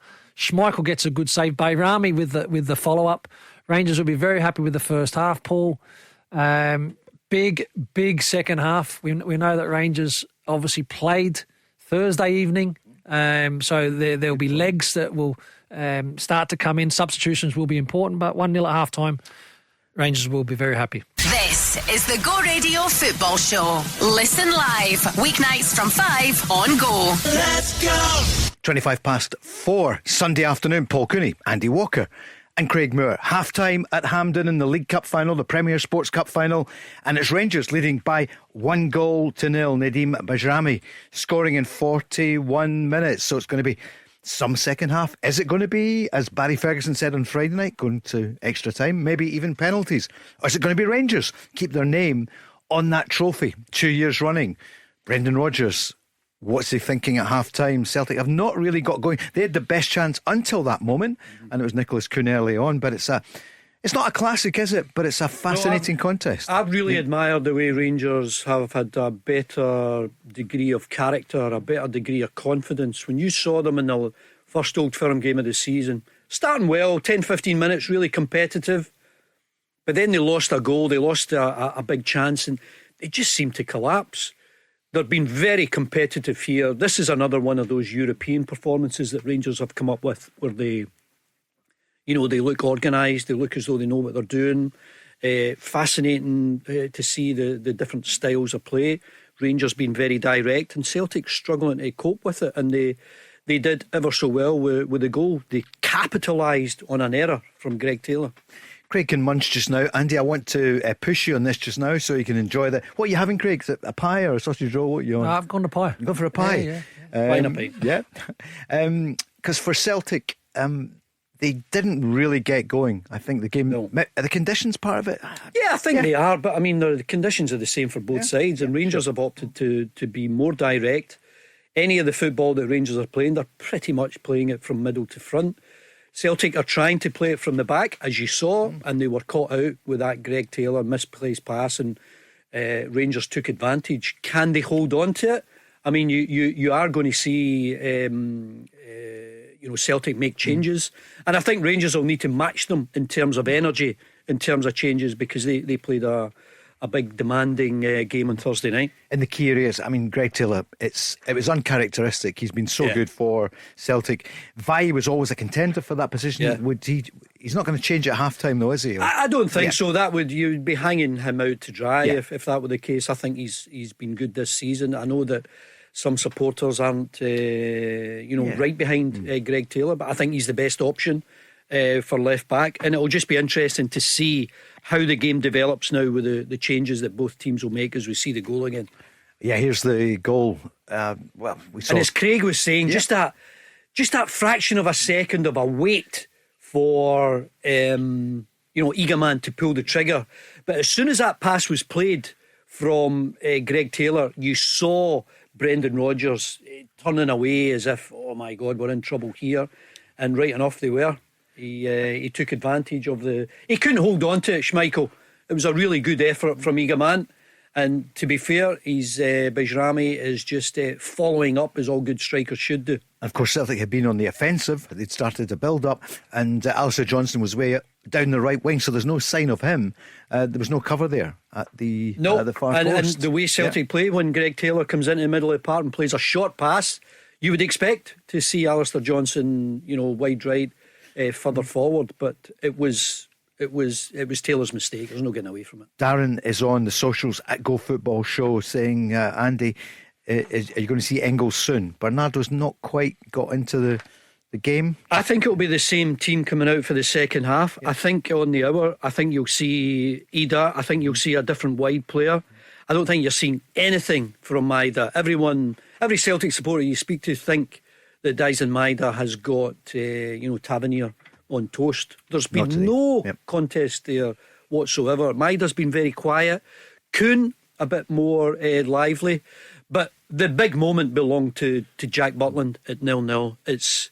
You cannot emphasise how important that is to give his team a chance to go a goal in front by making such a big save. Craig? I know there was a big moment in the match. Jack Butland makes a really good decision, makes a save, makes a double save. I think Rangers in the first half have probably played the conditions better in terms of, they maybe don't have the confidence that Celtic have in terms of building up from the back and inviting pressure. It's been longer, it's been more direct. They've picked up a lot of good balls, second phase of play. Maybe that's meant at times they've not had the options once they receive it, but they've asked questions and they've got the goal just before half-time. Actually, a very good save, by the way, of Schmeichel. His first save is a great save, low down, makes a really good save. But unfortunately, Celtic was stretched because they were thinking of an attack. Bayrami was there for the tap in to put Rangers ahead. 60-minute mark. There's a lot can happen between now and 60 minutes, but it's going to be an important time because Rangers will get leggy in this match, Paul, after the game on Thursday night. Yep. So substitutions, I think, for both managers are going to be really important for this particular match. Half-time at Hampden, Rangers leading by 1-0. This is the Go Radio Football Show. Listen live weeknights from 5 on Go. Let's go. Our second half just a few minutes away. It's Paul Cooney, Andy Walker and Craig Moore. Kilmarnock Andy are still 1 up against Hearts deep into, well into the second half. And they would tire, you would imagine, because they lost Robbie Dees really early. But this would be massive for Kelly if they can get the 3 points against Hearts, of course, who are bottom of the table. Hearts bottom of the table, and you saw what Hibs did yesterday, shot up to 8th in the table. I know it's very tight down there, but even just the look of it, and to go down to 10 men so early, and for Hearts not to hit back, I don't know how the game is shaping up there. We're fascinated by what's going on at Hampden, and seeing what's going to happen in this next 45.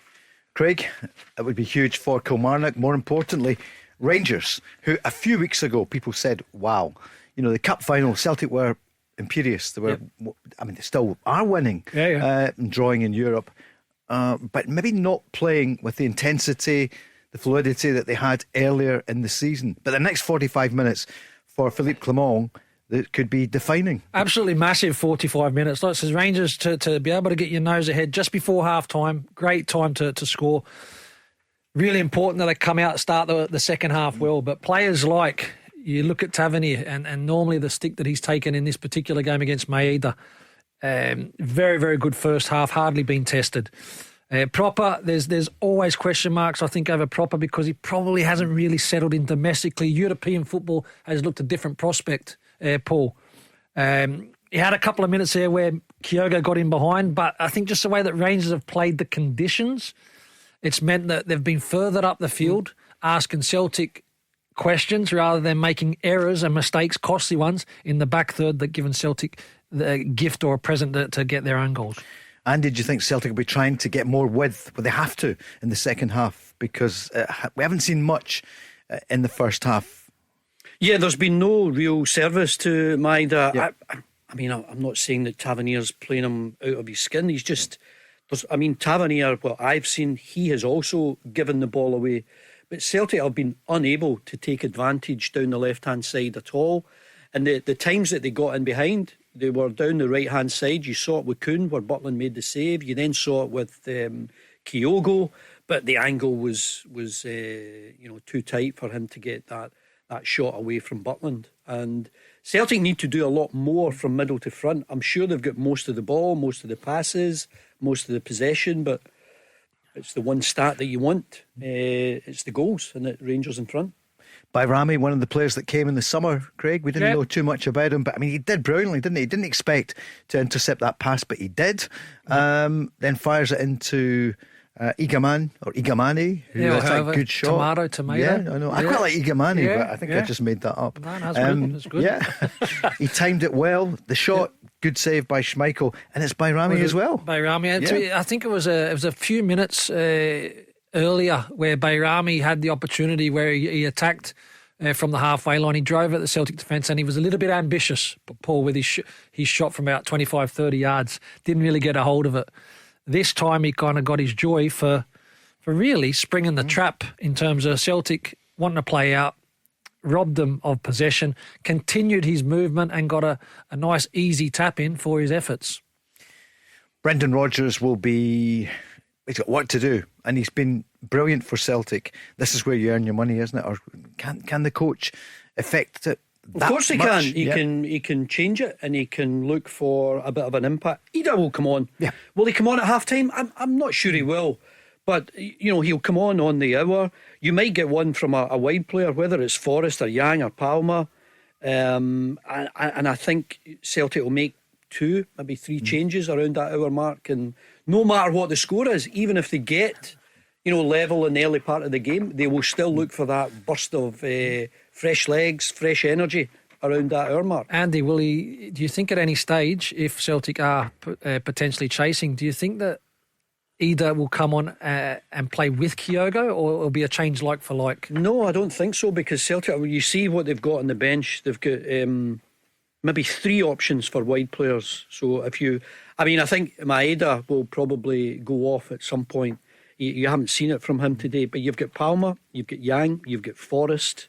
Ida will come on because he's got a big goal in this game. He knows what it's all about, and I haven't seen any change. Is that Liam Scales who's coming on? So Liam Scales is well spotted, Andy. It looks as though Trusty has gone off, so I don't know whether he has had an injury, but Scales, I thought in the early part of the season was playing a lot of good stuff, but I do think Trusty was a better option. But it'll be the same tactics from Celtic, just to control the ball, move it around, and looking for more from the wider players. Half time, 1-0 Rangers. Liam Scales coming on, we assume, for Trusty, as the pyrotechnics have gone again, I think, at both sides. But here we go for the second half. Craig, you were going to say? Tactical. I don't think that's anything to do with an injury to Trusty. I think he struggled. I think he was nervous in that first half.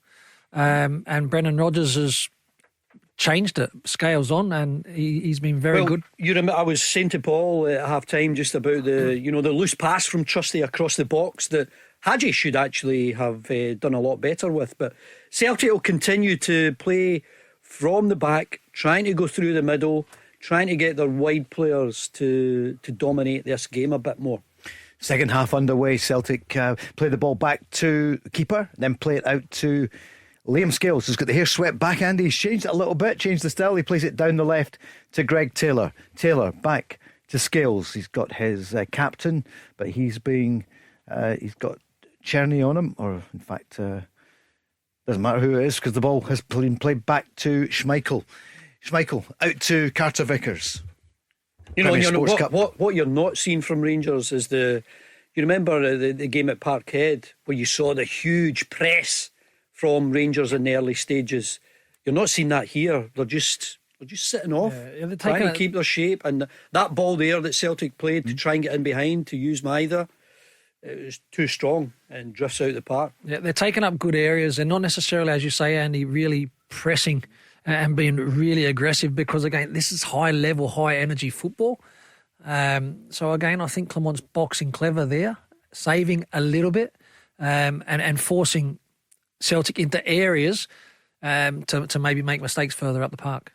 As in Premier Sports, they show us the Celtic players who are not involved at the moment, but it's those involved who are well underway now. 3 minutes into the second half, Rangers leading by 1-0 in the derby. Philippe Clement hasn't beaten Celtic. Brendan Rodgers has never lost in a cup final. He hasn't lost at Hampden in anything since he came here the first time around. So a big challenge for his team as Rangers try to press the Celtic back four. Goes back to Schmeichel out to Carter Vickers. Carter Vickers forward. It's another slack pass picked up. Well, if it's not Trusty, it's Carter Vickers. If it's not him, it's Greg Taylor. It's led to a goal. And to be fair to Rangers, they're almost allowing them to play these passes and trying to nip in. And they've had joy. They've had joy 2 or 3 times. Yeah, just setting, again, and managers do set up, Paul, set little traps. Rangers have done that and done that quite well, but Celtic will continue to play as they come forward. Yeah, edge of the box, good play there as Hatate, lovely ball through for Bernardo. Can he get to it? No, because all the way back to the goalkeeper.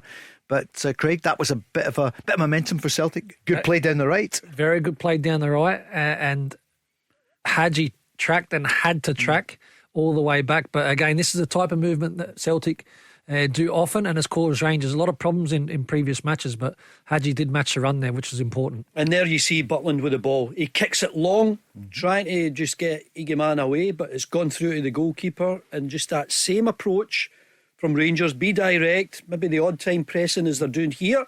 Can Celtic get out? It's their captain, Callum McGregor, on the ball up towards the halfway line. It goes out of play. It's going to be a throw-in. Oh, Mr. Brian Laudrup, I'm just seeing on the television there. What a player he was. What a player, your old teammate. So it's Rangers 2024 style, trying to come into the box. It's a poor ball, easily picked up by Kasper Schmeichel. Was there a better player than Laudrup? He was phenomenal, wasn't he? He was unbelievable. I mean, him and Gaza, you speak world class. Laudrup was incredible as well. It was one of those seasons, Paul, where you get your voting papers in for the Player of the Year, and everyone just went for Laudrup because he was sensational. Absolutely brilliant. Remember his brother as well, of course, who also had a terrific career. Michael Laudrup, came briefly, didn't he? As Celtic come forward now down the left, is it Hatate who goes down? It's going to be a free kick for Celtic. Yep, Hatate is clutching his left leg. So we'll just see it again here in Premier Sports. Yeah, Balogun coming in and catches him. I think maybe just on the toes on the instep. Is he? He's yellow carded, isn't Balogun, yellow card first half, and Jefty also yellow card in the first half. Yeah, of course. He got there as soon as he could, to be fair. So, it's not a card, but I know what you mean, Andy. He will have to watch. So it's going to be a free kick. Nicholas Coon is over it. So too is Paulo Bernardo, Portuguese under-21 captain. It's going to be Bernardo. Swings it into the box. Header just past the post. Andy, a chance for Celtic. I actually thought it came off Balogun when it played in there. I don't know who headed that, but obviously it's a bye kick. Maybe I've seen that one wrong. It was Bernardo who clipped it in. Yeah, it was Liam Scales who tried to get it to the far post. So Scales up in attack and trying to make the difference. And here, Rangers playing it out short, which is a bit of a change. Yep, Scales there. He scored the first goal of the season, and he could have scored the latest. I think so. Yeah. Are there more goals in this game? Yeah. I think there are. Like I said, two for Celtic. The game. Hopefully, 2 more for Rangers. any advance on that? but Paul, the back 60 minutes on is going to be when this game really comes to life, because, like I said, players will be leggy. More mistakes I think we'll see in the game. Rangers in the box at the moment. Well, that's another loose pass, this time from the right back, Alistair Johnson, putting Rangers in, and that has really been costly for Celtic. The amount of loose passes that they've played, and Rangers, they've only capitalised once, but they are taking advantage of these slack passes. Not unlike the game the other night, Craig, where Rangers were winning so many of the balls, and Tottenham's passing was really poor. Rangers seemed to spook them the other night. Celtic uncharacteristically spooked, but here they are, they're coming forward. Nicholas Coon, edge of the box, he's just 12 yards out. He looks up what the options. Callum McGregor 25 yards out, shaping up for a shot, but there's no chance. There's 2 players on him, and Celtic lose out there, and it's Černý, Václav Černý. It's 2 against 2 up over the halfway line. He plays it forward. Igaman, in fact there's 3 Rangers players. Great chance for Rangers for goal number 2. It's really poor, and it goes for a corner. What happened there? Massive for Callum Vickers. I mean, that was a 3v1. Yeah, again, it's Greg Taylor who gives the ball away. Černý does ever so well, because he cuts inside here, and then the forward pass, Scales has gone to ground. It's 4v1. And that is the right ball to get it to. He's got to get it over. He goes the wrong side, Andy. I cannot believe they didn't make use of that. Igamane goes to the right. It's the wrong side. He's got Diomande and Černý on his inside on the left. That's a big moment. That is 100% chance. It should have at least ended up with a shot on target. It doesn't. A corner, massive missed opportunity. Celtic making so many changes. Rangers almost capitalising there. They've got the corner kick. It's a bit of wrestling on the goal line with someone going to ground. Yep, Rangers players going down. Is that Diomande? A bit of shouting has going on there. Down. Yep. Referee Beaton is there. Schmeichel's shouting. Balogun's getting involved. It's only the captains who are allowed to speak to the ref now, isn't it? So John Beaton trying to sort this one out. You love a bit of pushing and shoving. Yeah, you loved that, didn't you? Marvellous. There's Walker's down again in the box. So Diomande is crouching down, and it's Bernardo who shoves him. It's Bernardo that flings Diomande onto Schmeichel's shins. Yeah. So corner kick again. Hadji, better one right into the box, headed away by Liam Scales. Igaman goes for the scissors kick, and it's ended up in row Z. The old backward volley. I don't know what he was trying to do there. He does go for the spectacular, doesn't he? Greg Taylor made another bad mistake. They have to hook him now. Put on by. Well, I wouldn't be surprised he's not having a good afternoon. no messing him out, Paul. It's got to hook him. Well, nor is Alistair Johnson. But yeah, I take your point. He's made a big mistake that's led to the goal, and he's made another huge mistake that should have led to the second goal. See the problem for the second mistake, as we're just getting another shot at Igamane's volley. The problem with the first mistake, that mistake there, Paul, is he loses a ball 20 yards into Rangers half. He gets up, he walks, and then starts to jog back. Get up, get back, help your team. Rectify the mistake. It wasn't there. Roll up your sleeves. There's going to be, how many minutes have we played now? 53 minutes in the Cup final, the Premier Sports. Rangers leading by 1-0. Celtic now in possession. Paulo Bernardo out to the right to Coon. Good play by Coon. Gets past Jefte.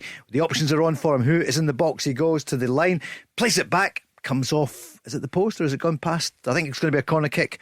Yeah, I think Butland keeps it out there, but that was better from Coon. And I've got to say, I admire Raskan just trying to get back and help out his teammate there, but Celtic's still on the attack. They're wanting a decent ball into the box here. It's all coming through. Coon down the right at the moment. Carter Vickers is up supporting, plays it out to the left to Liam Scales, who came on for Trusty at half-time. Out to Maida, his first touch for some time. Plays it back to Scales. Scales, left-footed, of course, infield to Hattati. Hattati tries to thread one through, but comes to a Rangers player who pumps it up the park. Yeah, good block from Raskan, but Rangers can't get out, so they've just relieved a bit of the pressure. But Raskan's just showing how important he can be for Rangers. You know, tracking back there to force Coon to the byline and a rushed cross. Certainly a lot of energy that Rangers are putting in.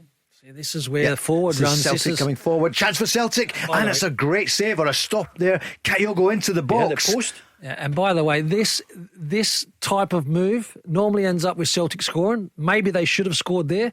Rangers clock off again. Type of goal and passage of play we've seen over and over again. Rangers got to be better there.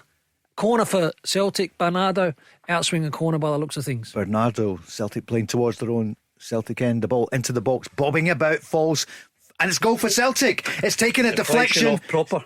Celtic have equalised 56 minutes from the corner kick. Ball came out. And it's going to be Greg Taylor. Come on, man. You wanted him subbed a few minutes ago, didn't you? He had him hooked. I wish he'd come off. Well, but again, this comes on the back of Celtic being positive in the run and all that. Rangers not matching it. You then a corner, body's in the box. Taylor gets a strike out from the edge of the box, deflection. That's your punishment when you don't defend properly. Could Eagleman do better just to close Greg Taylor down? I mean, proper. It's come off him. He's tried to just keep it out, but there's no discipline there, I don't think, from Rangers to try and get out. As the ball gets out to the edge of the box, can they not try and clear their lines a bit more as Eagleman goes through it? Eagleman is through. Bad touch. But Liam Scales is there. Defending. Scales making a difference already, but it's still Rangers coming forward, going for a shot, but easily picked up by Kasper Schmeichel. Well, almost out of nothing there, Craig. Suddenly it's 1-1. And who would it be but Greg Taylor?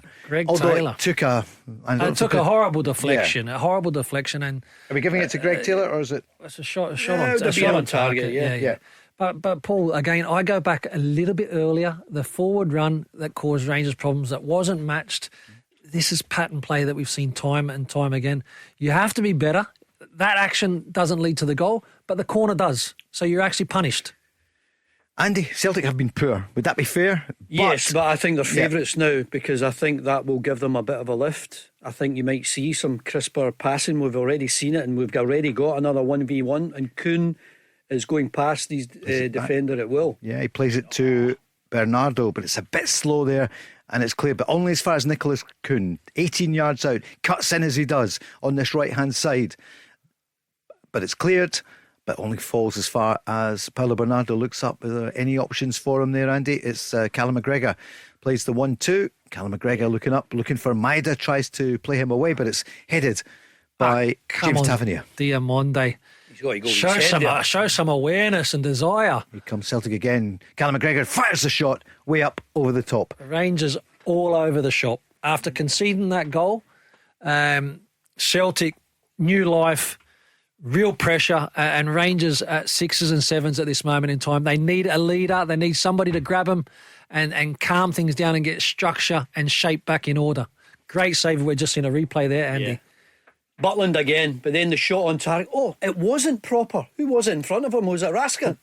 Let's check this. I thought it was proper, but I think it was Raskin who got the touch in front of him. And he asked the director at Premier Sports to play it back because we're looking away. They've given it to Greg Taylor, certainly. So Greg Taylor has... It was Raskin, it came off Raskin. It was his touch of the outstretched leg. But anyway, it's ended up in the back of the net and given Celtic what they were looking for, the equaliser. And I think it won't be too long now before you see 2, maybe 3 changes from Celtic. Kyogo had come close just before that spell.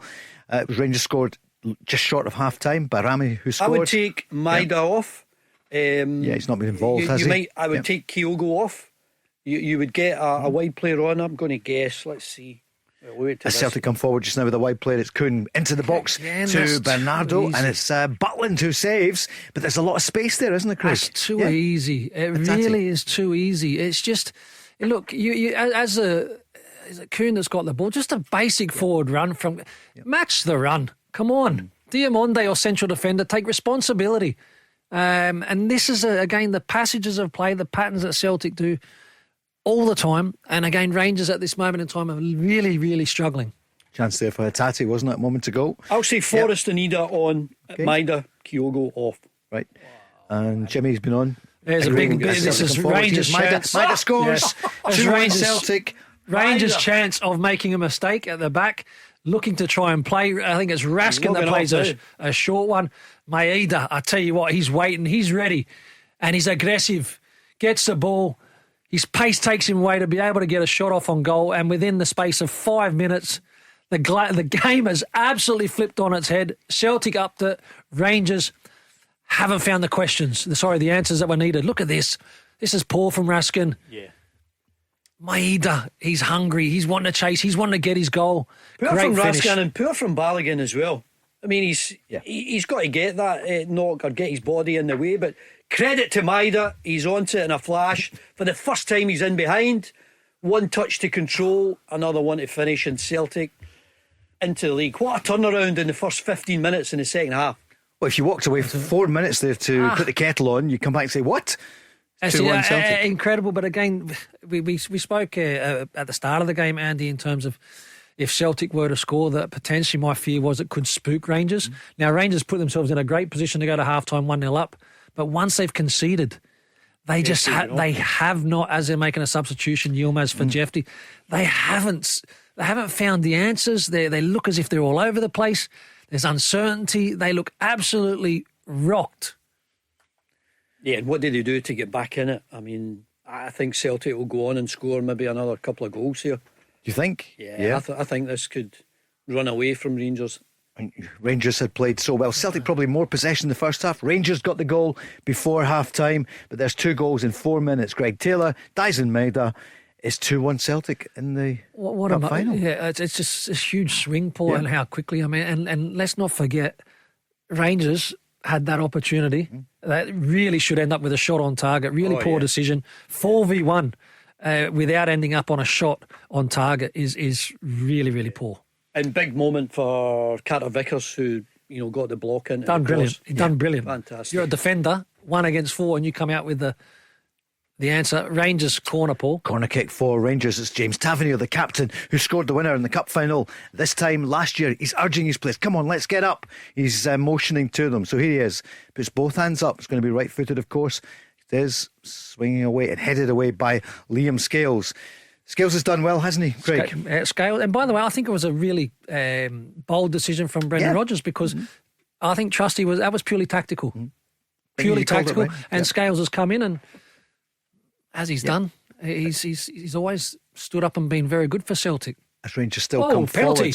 Forward. Someone's gone down on the box. What's John Beaton he's saying? given an earlier free kick. Otherwise, I think it's a penalty. Wow. He had earlier given the free kick, I think. Whistle had gone. Vickers, Yep.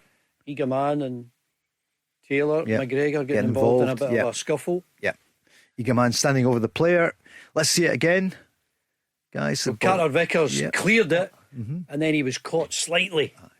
And then I think he'd already given the foul, and it's not. Yeah. Diomande, it's not a penalty, even if the play was still alive.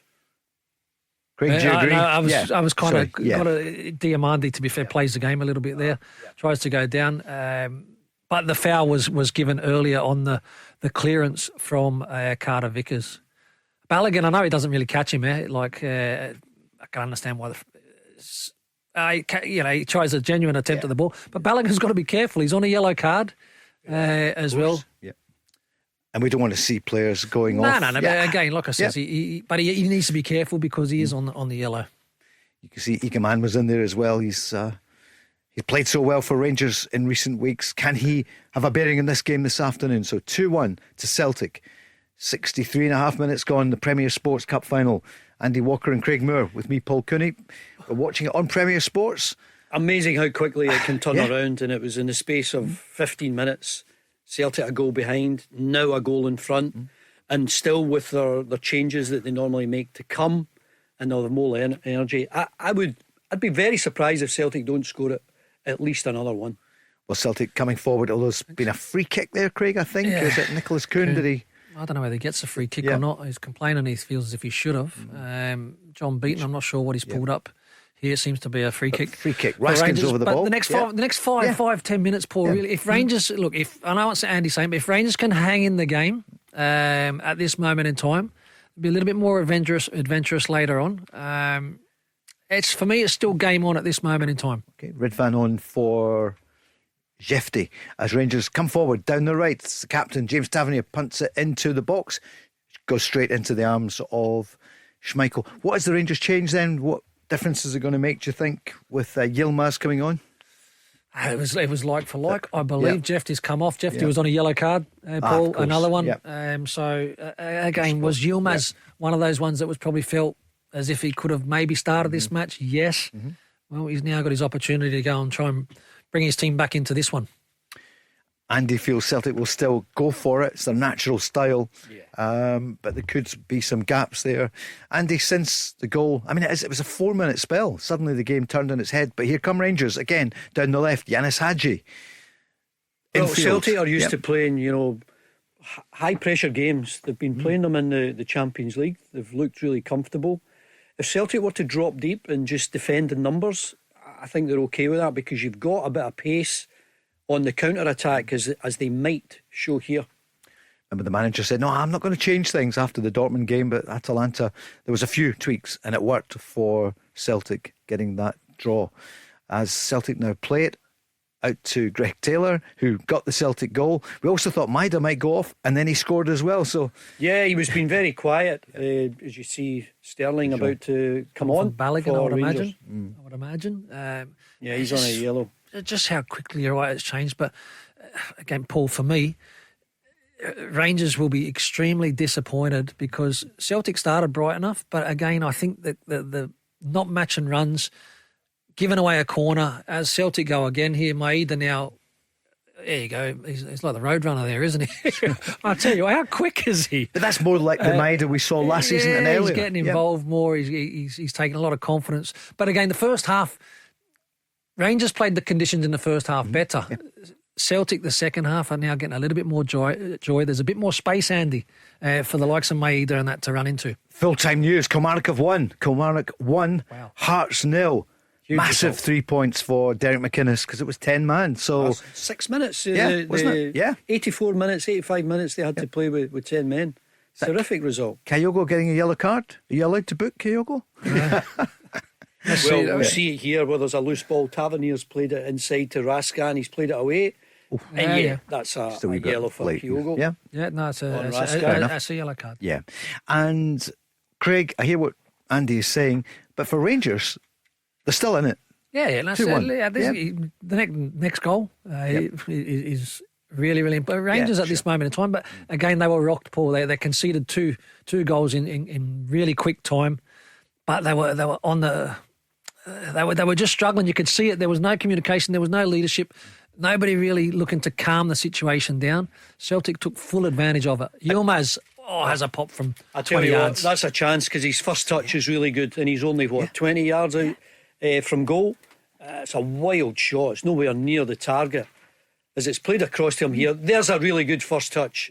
Just outside the box, and he's totally lost control of Could he travel a little bit more, Andy? Maybe, I mean, I know it sits up nice for a volley, but exactly, it sat up so nicely for him. He wanted to absolutely batter it, but he lost control of the shot. Just shows you the threat for Celtic. Andy, they can't switch off. So here's Sterling, almost his first touch of the afternoon. He loses it, but comes to Czerny. Czerny's been quiet. Yeah, he's looked better in the first half at times, but certainly nowhere near the level that he performed to the other night against Spurs.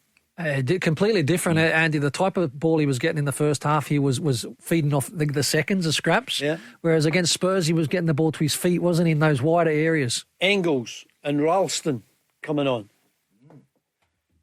It's all happening. It's AJ all happening. probably. Johnson looks as if he is struggling a little bit. He won't want to come off, will he? But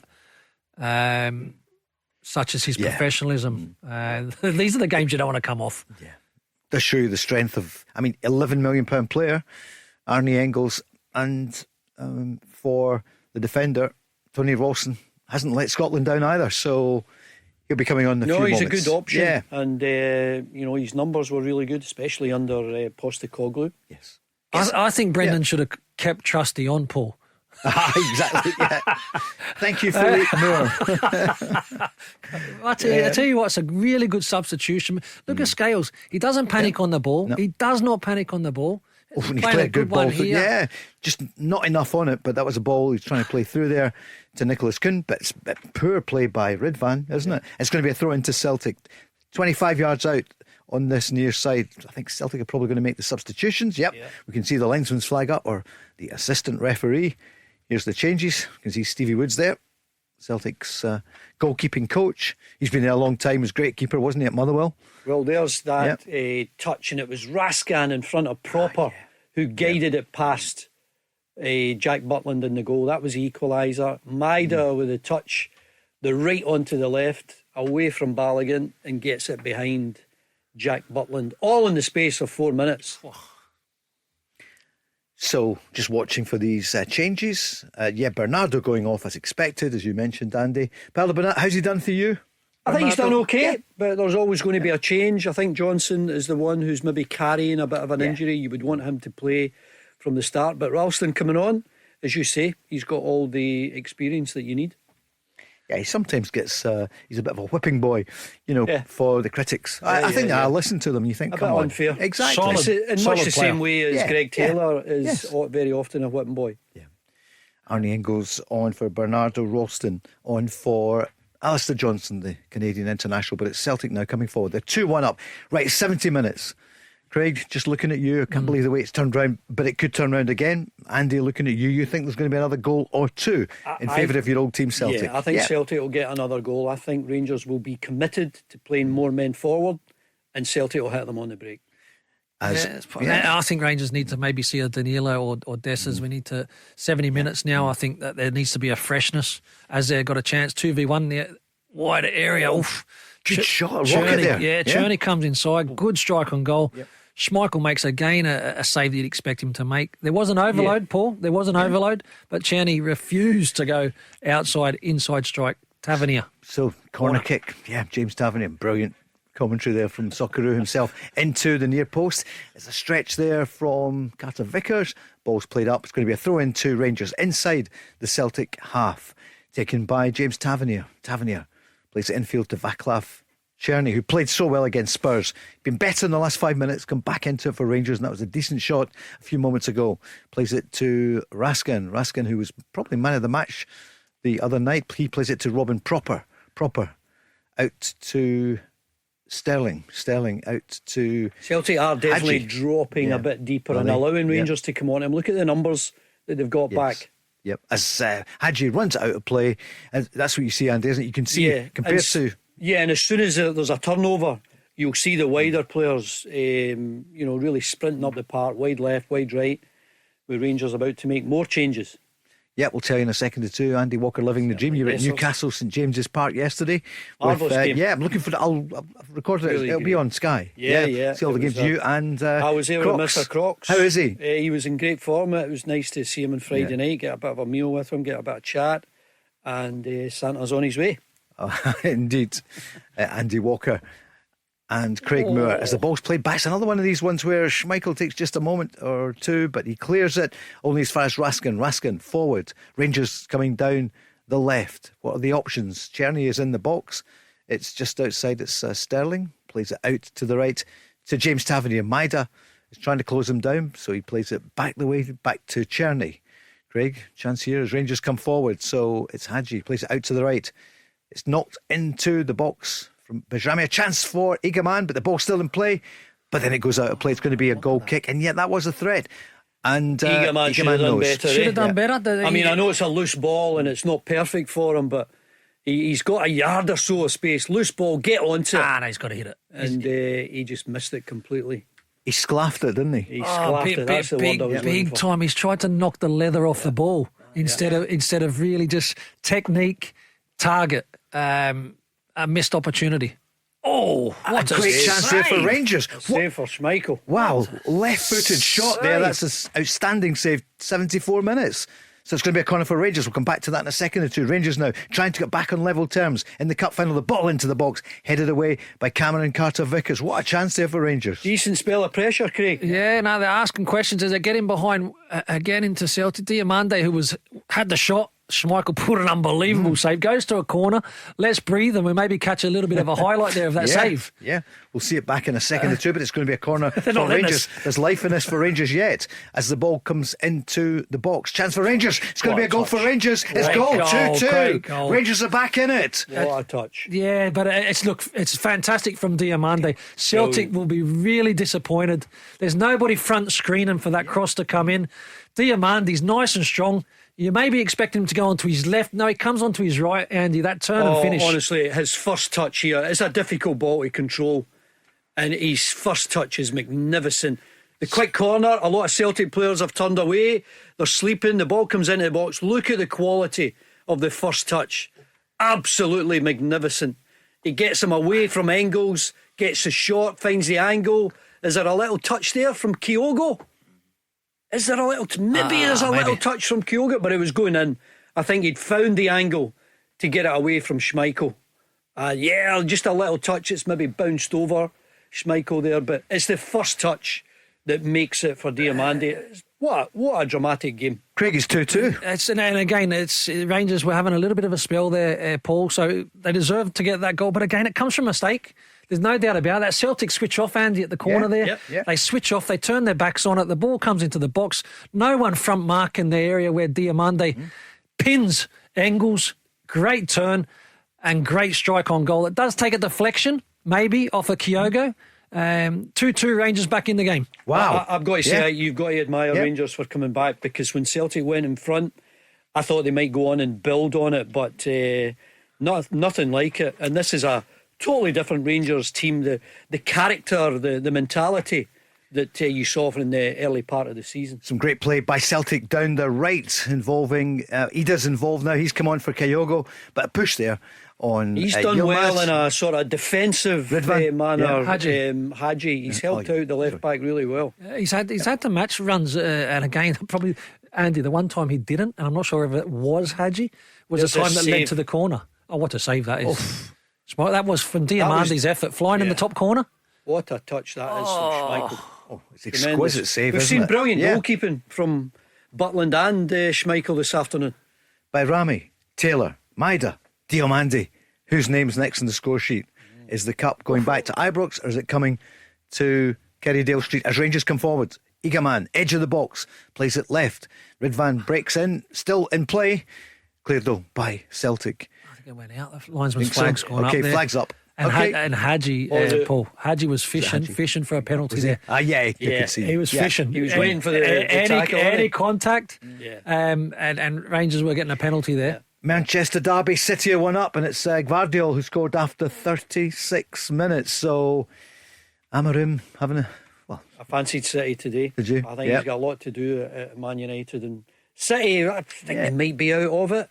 It'd be a remarkable comeback if they were to get that. You would say they would be out if it wasn't City. Yeah. Well, Liverpool's still in pole position. For sure. Although they dropped points yesterday as well. Late goal from Diego Jota, who's back in for them, getting the draw.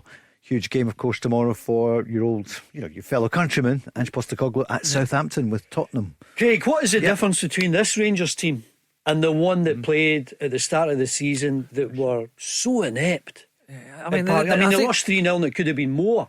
This team's got a bit of character, I think. Yeah, they're showing us a little bit more resilience, Andy, for sure, to find a way back into the game. They wobbled with those 2 goals big time. Yeah, but to find a way to bounce back, I think is just come from the confidence of the last 3 to 4 matches, Andy. I think maybe that momentum and confidence. But again, we're this is the important part of the match now. Big decisions, concentration. Really doing your job. More goals in normal time? I think so. I think there's a winner. I think there's a winner. It's a corner for Celtic. It's going to be, is that Arnie Engels who's come up? Carter Vickers is up there. Ida's on now for Kyogo. As you know, Liam Scales is probably up. In fact, he is. The camera zooms in. 2-2, 78 and a half minutes gone. Arnie Engels comes right-footed into the edge of the box, headed away. Out the box, proper good defending, wasn't it? Was that proper? Headed back, good but it was straight back to Jack Butland. Well, Andy, you thought Celtic would score another couple of goals. I did. Will they score another goal?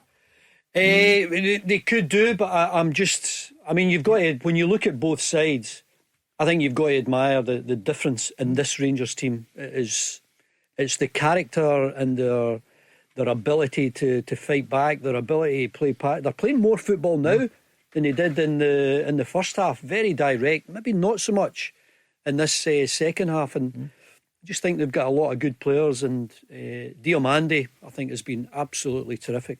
Here come Rangers down the right. Callum McGregor slips, going to be a throw in. Vaclav Cherny, he's only 10-15 yards out from the corner flag. So good 1-2 there with Tavernier. Cherny tries to whip it into the box, but it's cleared. Ida is back helping the defence and wins, charges forward, but he loses out to Sterling. But it's back to Adam Ida. Raskin is there, and it's going to be a throw in to Celtic. It'll be a test of your fitness as well, going into the last 10 minutes. And then, of course, maybe Barry was right about the extra time. Maybe, he predicted the extra time, didn't he? Are we on extra? If we get extra, I'll check with the executive producer. Yeah, no, he said no. He has looked after us royally this afternoon. Yeah, we'll be getting chocolate biscuits now. Oh, yes.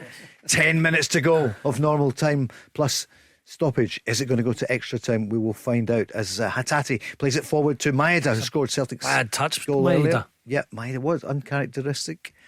So you got the second. It's back to Hatate. Hatate looks up again, plays it into the box, straight into to Jack Butland. I almost looked away there to throw it to you, but he got it in the second attempt. I think that you can see the effects in the wind, some of the players' jerseys, the wind. Yep. But he got it at the second attempt, and he's had a big game this afternoon. He's made a couple of big saves, as you've seen at the other end with Schmeichel. Who's going to win it? Andy Walker just won. I do think Celtic will still win it. Yeah. Craig, who's going to win it? I'm going to go with Rangers. I think there's a little bit of momentum for Rangers, and they're looking dangerous. You could have said either Rangers or Celtic. As Rangers now come forward down the left, Hadji. He's given a lot, hasn't he? But here's Tony Rawson with the throw-in. But you've been impressed by the Romanian international. He's done his job, because it hasn't necessarily been about Hadji just going attack for Rangers. He's had to do defending, and majority of the time he's done that well. James is getting the cameras ready soon to make you both YouTube sensations. But is it going to be extra time when we find out? Or is it going to be penalties? My goodness, could it be Butland and Schmeichel? As we are, it's been a great second half. Much better. I think than the first, the quality of football has been a lot better. The second 45, I mean, the first 45, you couldn't take your eyes off it, but you're seeing a lot of good football now. Balls all the way back to Jack Butland, the Rangers vice captain. Will he go long here? I think he will. It's worked for him so far, hasn't it? It's funny you say that, Paul. You're right, because that has been very much the game plan. But the moment that Rangers try to be clever and play out from the back is when they got caught and got robbed for the second goal. Which is what happened with Celtic. Yeah, exactly the same. Exactly the same. So there's that second ball, and Rangers have won it again. Just launching it forward, fighting for this second one, and they've got the throw in. When Celtic were 2-1 up, Andy, when you said a couple of goals maybe for Celtic, I was going to say to you, Brendan Rodgers must want them to up it in the last 20 minutes, because they hadn't played that well. You're dead right, Paul. They've not been at their best. I mean, they've had a couple of magic moments. And you see here maybe some hesitancy in defence as Rangers go direct again, but Celtic still playing the same way, short passing, trying to build it from middle to front. And it's worked this time. It's played well down the left. Callum McGregor sweeps forward, plays it out to Daisen Maeda. Maeda tries to play a reverse pass through to Hatate. It's read by Rangers. It's really the first time I've seen Maeda 1v1 with Tavernier. It's not been a feature of the game at all. It's not been that type, with kind of the ball. There's been actually no real control, Andy, for both teams in the middle of the park. To allow that, to allow those kind of passes and getting the wingers on the ball or what have you. It's been a game of moments, there's no doubt about that. Celtic, actually, Rangers were wobbling big time. So to find their way back into this, they've got a chance, like I said. I still think there's going to be another chance, either Rangers or Celtic, between now and 90 minutes. I think there's another chance in this match. Resilience, that's what Rangers showed there, wasn't it? They could have been on the ropes, but they put the pressure on. Is Celtic in possession on the far side? Maeda trying to burst through. Hatate as well. They've won a throw-in. So a bit of pressure again from Celtic, looking to wrest the trophy, which has been at Ibrox since last December. It's a ball thrown in, edge of the box. Celtic trying to... Ida trying to get involved in the game. He's on as a sub. He's had a big moment last May in the cup final. Obviously keen to do it again, but he needs service. Sure does. As it's going to be a free kick. John Beaton right up with play. Referee's done well. Craig, Andy, isn't there? There's been nothing. I mean, honestly, you can get debates for days on end about throw-ins in the middle of the park, but in terms of big decisions, in terms of big decisions, there's nothing to really get your teeth into. As the ball's played down the right, Nicholas Cooney's been quiet for the last 10-15 minutes, but he's on the ball. There's a push there on him, but was it? We'll find out. He's still in possession. It's Coon plays it through. Ida. That's, to be fair, that's a yellow card for Ida. That's diving. That's diving all day, every day. Andy, come on, man. Andy, you're not having it. It's never a penalty, but it's not a dive. No.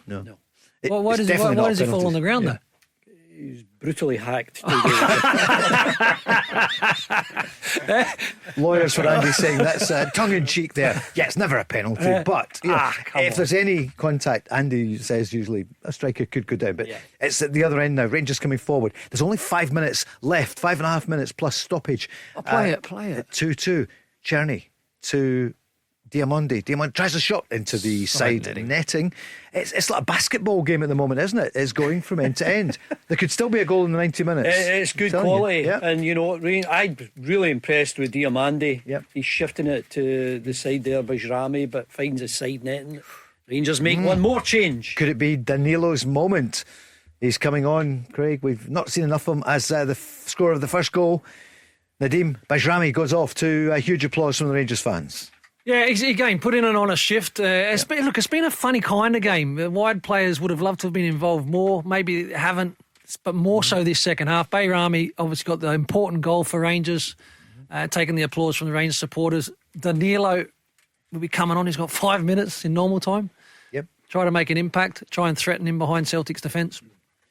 So Philippe Clement hasn't managed to beat Celtic since he arrived, 14 months ago. He's got a big chance this afternoon. But it's Celtic 2, Rangers 2.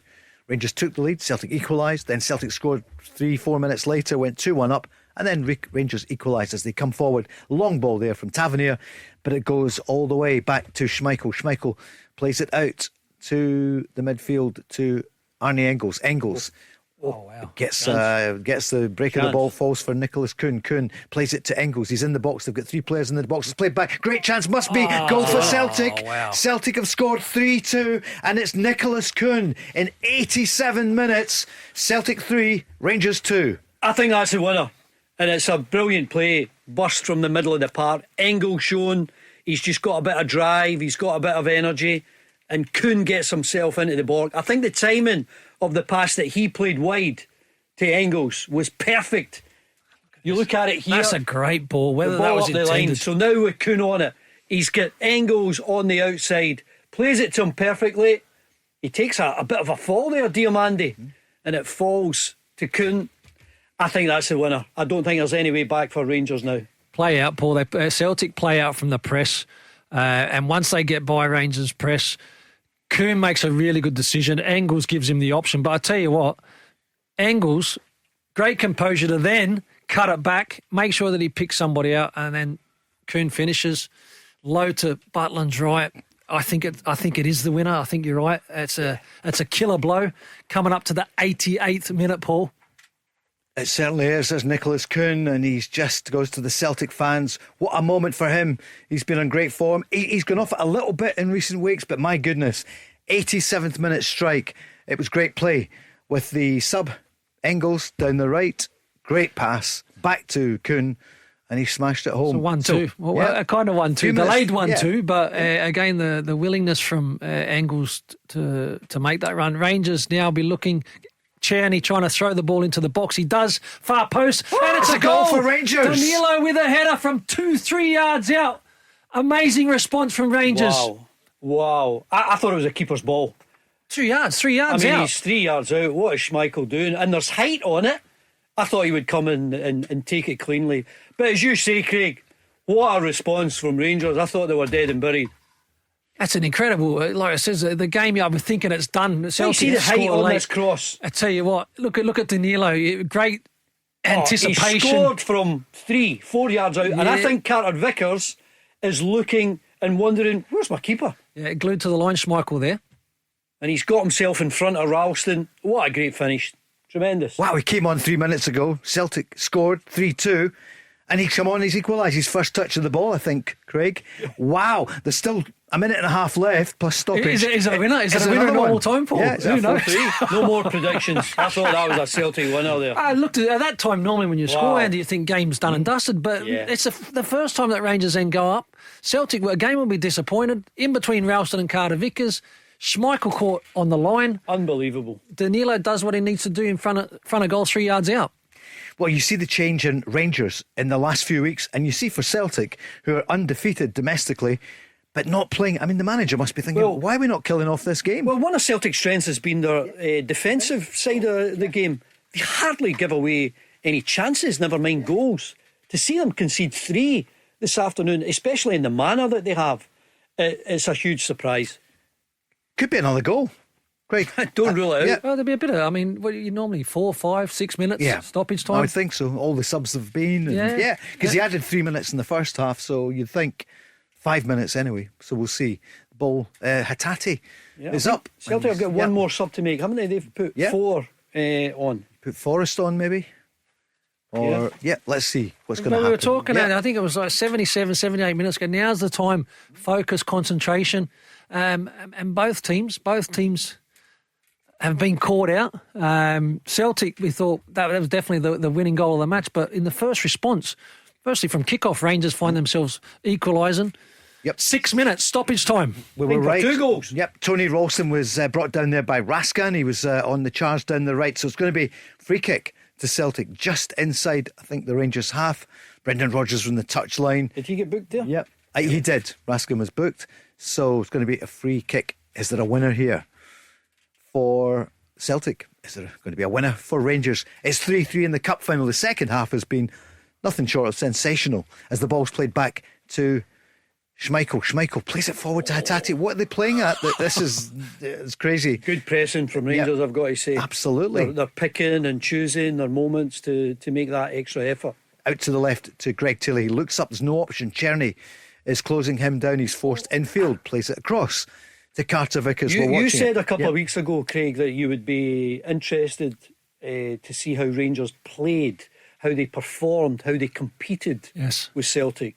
They've done all of that this afternoon. Even if Celtic were to win, I don't understand why anyone wouldn't buy into this team led by this manager. Yeah, well, especially like in recent times, Andy, plus now this performance, the resilience that's been shown to come back into the match twice now. You're right. I mean, it still have a split. It always does, doesn't it? Here comes Celtic down the right. Nicholas Kuhn cuts in as he always does, but Ridvan gets a toe to it, so he clears it. It's Rangers now coming forward, but Carter Vickers crunching tackle there. It's going to be a free kick to Rangers. And a yellow. Yeah, yellow card. He's not happy about it, but was that? Rangers player step. In fact, it's Igaman who stays down. Who is your top Rangers performers this afternoon, Craig? Who would you give, big plaudits to? Diamandi's been terrific. Diamandi's probably been the one there. Again, I don't think necessarily there's been a standout. I think it's been a slow burn in terms of the first half was not amazing. But they managed to go in with their heads in front. Butler made some big saves. Andy as well. As you say, there's been just big moments from individuals at times. What about you, Andy? I think Butland kept him in it for a while. A couple of big saves. Diamandi, I think, has been the star man. Here he is again for Rangers. But here comes Celtic coming forward. We'll come back on Celtic in a moment or two, but the player goes down, so it switches again. The play comes back to Rangers. Rangers now. It's 2 against 2. Edge of the box. The ball's played in. It's a chance here. It falls for, is it Hadji? Hadji to the edge of the box. But it comes off. It's going to be a corner for Rangers. We've played 93 minutes. There's 3 minutes of stoppage. I liked his attitude there when he was fouled, and he was so desperate to get on his feet to didn't play want to go to the ground. The forward pass. Yeah, he could have went down and get the free kick, Paul, as you're about to say, the corner coming in from Hadji. Right-footed into the box, but it's not a great one. It falls for Czerny, but Maida's there. So too is Kuhn, who plays it out to Ida. Ida forward to Maeda. But he's fouled. It's going to be a yellow card, as you said. Someone who brought him down. It's going to be a free kick. That is the most cynical foul you'll see, but the absolute epitome of taking one for the team there. And you'd have to do it, Andy, wouldn't you? Oh, you do it all day long. Yeah. Was that the captain? Yep. And James that was the Tavernier. captain, Here yeah. it comes. It's forward down the right to Engels. But a good challenge there by Yilmaz. The linesman flag is up. So it's he's speaking there with Engels. So it's going to be a free kick. We've played, 93, nearly 94 minutes. Is there another goal? Wow. Wouldn't rule it Don't out. rule it out. Yeah. I wouldn't rule it out. It's pretty end to end this second half. Substitutions have now been made for both teams. I remember, Yeah. I think, covering a game, it was 3-3 you played in. Yeah. Parkhead, 3-3. Ronald De Boer, Arteta. Did you play in that game? Well, I played with those Yeah. players. Yeah. Remember Arteta scored early on. I think Larson scored for Celtic. Ronald De Boer scored one. It finished 3-3 at Parkhead. How's it going to finish here this afternoon Yeah. in the Premier Sports Cup final? Looks as though we're heading for extra time. Could it be penalties as the ball is played to Dujon Sterling, who came on as a sub earlier for Balogun? Ball's played to Tavernier all the way back with 90 seconds remaining to Butland, but again that's a hesitation and it's a poor ball. Celtic then coming forward out to Maeda, but he can't get the better of Sterling and it goes all the way back and it's going to be, it's in the arms of Jack Butland. In It fact, wouldn't be so offside. bad to have Yeah. an extra half hour. Of this, yeah. I mean, the players Yeah. are really drained. Heavy pitch. It'll all be down to your level of concentration, the lack of making any sort of mistakes. I don't think Brendan Rodgers will be too happy, just in general, with the way his team have played. I think they can be a lot better, obviously in terms of their football, but certainly defensively. This may be the last phase of play. There's 50 seconds to go in the second half, before we go to extra time. Rangers are coming forward. It's going from end to end. It's now with Celtic. Engels, though, can't control the ball. So it goes out to the left to Hadji. Hadji, is there something on the last 30 seconds? Tries a shot, but no, it's taken a deflection. Does it take a deflection? I think it may have done. I think Yep. he's going to... It's a corner. Because he lashed that one in. He's taking the corner. It's going to be Igaman here at the near side. This It's be the last will be. play of the match. It will be, of normal time. Celtic 3, Rangers 3, the 2024. I want to see a winning goal though, Paul. Yep. Okay, even in extra time, penalties for a neutral, fantastic. I want to see a winner. Tavernier's come over to take it. Arm goes up. Right footed into the box. What's going to happen here? It's cleared only as far as Ridvan Yilmaz plays it left to Tavernier. Puts his foot in the ball, just takes his time, plays it to Igaman. Igaman, the last chance now for Rangers. Plays it to Sterling at the far post. That's the 6 minutes up. I think the whistle's gone. It's gone. Right, we're going to take a quick break. We're going to extra time. It's 3-3. This is the Go Radio Football Show. Listen live, weeknights from 5 on Go. Let's go! The guys are just saying, what a game for us to have this afternoon for Premier Sports. They're getting value for money.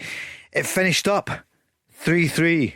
Celtic 3, Rangers 3. So we're just getting ready for extra time. Andy, we're just seeing the goals back there. That was the Rangers. I was looking away just when it came up. Benjami getting the first goal, and then Greg Taylor with a deflection from Raskan, and then when Maida went through, you put Celtic 2-1 up, and when they turned it around in quick succession, you thought that would be it. But the first touch from Diomande to get the 2-2 equaliser was absolutely terrific, and then the set up from Engels to Kuhn. When that was so late, I thought that has to be the winner, and I'm just so surprised that Kasper Schmeichel doesn't come and take that. He's complaining about the ball coming into the box, but Danilo has headed it from 3, maximum 4 yards out. In swing and cross as well. So, you know what I mean? It really should have been the goalkeeper coming to grab it. Paul, entertaining game.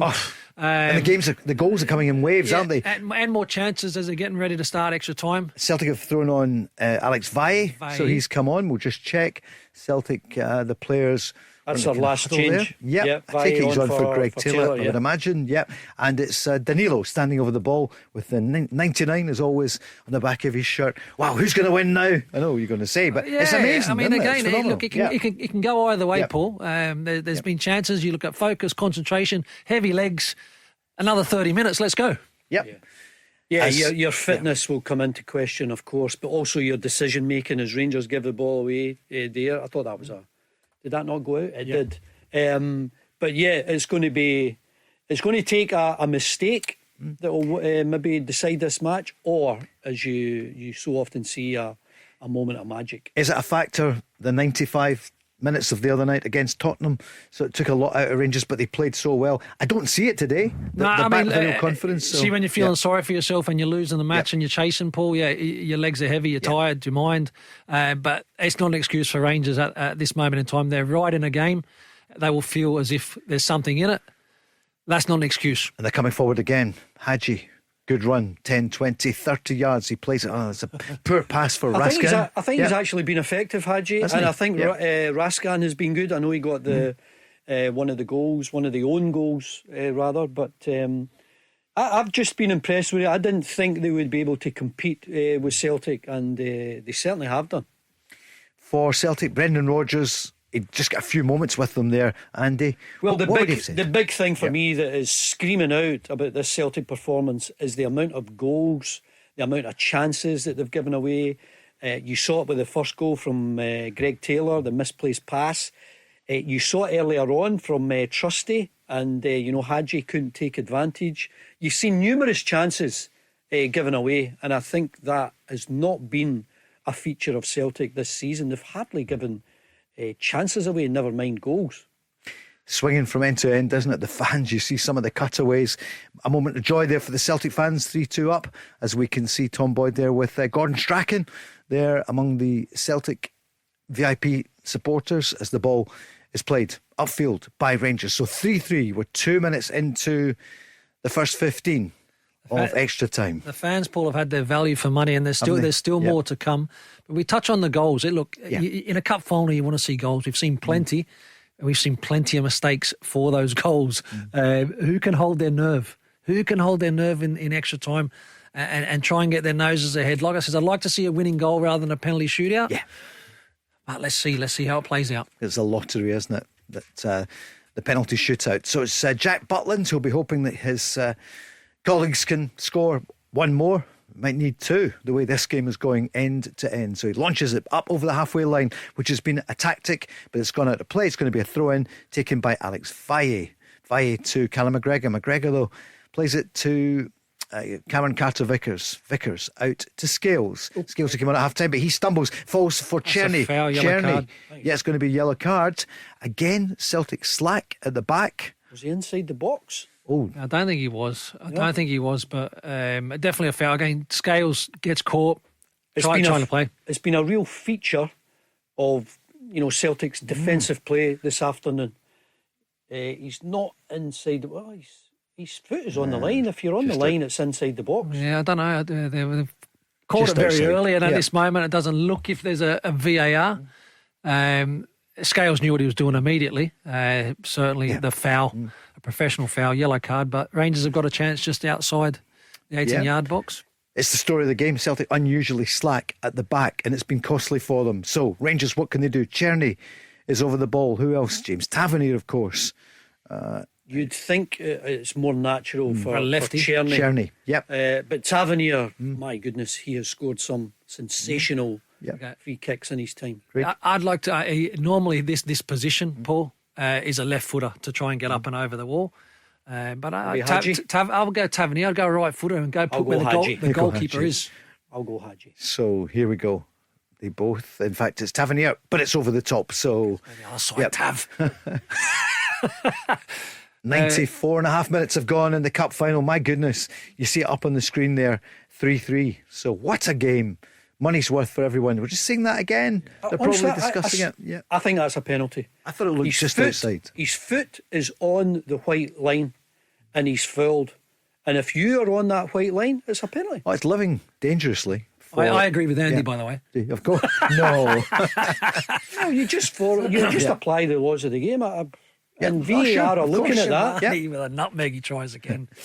Celtic are under pressure just now from Rangers, who've started well, but that's Igamani was a bit slow there, and he's connected with Tony Ralston, and it's going to be. He's going to get a yellow. He will get a yellow if he hasn't. It's going to be a free kick for Celtic. Yeah, John Beaton's saying they're complaining, saying, "Come on, you're having a laugh." So there's a flurry of yellows, But it hasn't been a dirty game. Tired legs. There's actually not been a bad challenge in the match, Paul. There's been some late ones, some tired legs. Still time. And the referee, to be fair, has done a good job. He's managed the game well. He sure has. Yep, agreed. So here's Adam Ida, who scored the winner in the cup final back in May. Plays it forward to Nicholas Coon, who scored what looked as though it could have been the winner for Celtic at 3-2, and then Rangers equalised. There's Raskin, had a push or something with Coon, and then Coon has retaliated. There's nothing in it, but it's stupid, isn't it? We don't need this. The two of them. But Paul, but at the same time, it's a derby. Come on, it's a cup final. All right, okay. Exactly. That's all right. That's all right. There's still respect there between the two players there. They come away no problem. I know, I'm glad. What I'm really saying is, come on, there's nothing in that. Behave. Nothing. Just get on with it. You don't want to see cards being brandished for that. And so Ralston plays it back to Schmeichel. Schmeichel just laces it forward to Callum McGregor. Can he lead Celtic back to, well, the only trophy they didn't get last season? And remember, Brendan Rodgers has never lost at Hampden. And that is it could be a curse, it could be great fortune for him. And for Philippe Clement, hasn't beaten Celtic. So could also be, this could be the day that he does. We'll know in the next half hour or so as Celtic come forward. But by the way, it was for Maida, offside. No, it's not offside. No, the referee's calling it back because he wasn't ready for play to go. But I tell you what, if it was play on, Maida was in behind. Yeah. He's dynamite, isn't he? But we haven't seen it too often. But we did at the goal earlier on because Barami scored just before half time, and then Greg Taylor equalised. Then Maeda scored. Then Diamandi. Then Kuhn. And then Danilo within 60 seconds. What's going to happen now? 97 minutes gone. Nearly halfway through the first period of extra time. Linesman's flag goes up on the far side. So it's going to be a throw in for Rangers. Yilmaz. Andy, who's best for Celtic for you so far? Listen, I know there's a lot more to play. Just so far for you. So far, I think he's been involved in a lot of good things. Kuhn, I think he's played better. Kyogo was quiet. Maida was quiet, but he got his goal. And I think that kept him on for a while because he'd done very little up until that point. And just the big problem for me is the mistake. I think the mistake from Schmeichel that led to the third goal. And just in general, the mistakes that you've seen. And I know he's had a great block, Carter Vickers. Yeah. But Carter Vickers and Trusty and Scales have made mistakes that you haven't really seen from Celtic this season. And that will be the big talking point after the game. Why were Celtic, giving away so many goal-scoring chances? Celtic trying to get a grip at this game before the interval. It's going to be a free kick to Celtic. Hadji just can't believe it's gone the other way, but it's going to be free kick. We're not seeing the wide shot. They're obviously talking about the Romanian player who was out the scene a few months ago, but he's back. It's going to be a free kick taken quickly down the right to inevitably Kuhn. Kuhn plays it back infield to McGregor. McGregor tries to play it through, but it breaks down and it's Rangers on the attack. But it comes to Carter Vickers. Carter Vickers through to Engels. Engels back the way to Scales. Scales to Hattati, who's deep. He plays it outright to CCV. Carter Vickers has got Igaman trying to win the ball, but he plays it to Scales. It is slow, the build-up from Celtic, isn't it? But now it gathers pace, moves forward to the Japanese international Reo Hattati, 25 yards out, plays it forward, great chance, but too much on it there. Engels, was that, Andy? First touch. Massive chance. His first touch let him down. It's a brilliant pass from Hattati. I thought he was going to hit it. We've seen him score with power shooting outside the box before. But look at the run from Engels. It's perfect timing. And it's a heavy first touch. That was a big moment. That's a horrible first touch because that should be a nice, neat, tidy touch. 10 yards out, one-on-one with Rangers goalkeeper Jack Butler. Massive, massive chance. Leggy, both players look leggy. So if you can find that little bit of energy like Hattati did there, positive run from Engels, but should have done so much better. Rangers in now. Tavernier. Oh, he's gone direct at goal. No, crossing or what was it? What happened there? I didn't see it properly, Andy. It's unlike him, but the ball's still in play. He's got to cut it back, pick someone out. He gets himself in a great position. And the ball's launched into the box, easily taken by Schmeichel. Schmeichel, who's clutching his shin, his left shin. That was another real chance, though. And it's not like Tavernier. Look at Tavernier here. He's got a cut back. He can fire it across goal. It could go in and off one of the Celtic defenders. He's just, I don't know what he's thinking there. Two minds. Yeah. Yeah.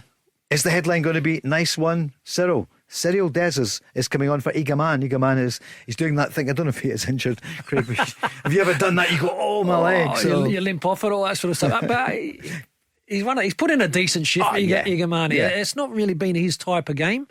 He likes to get on the ball and little combinations and all that sort of stuff. Craig Brown used to say that to you. If I'm taking you off, see if you want to limp. Did he? By all means, just do it. Just get you out of trouble. And he says it get me out of trouble as well.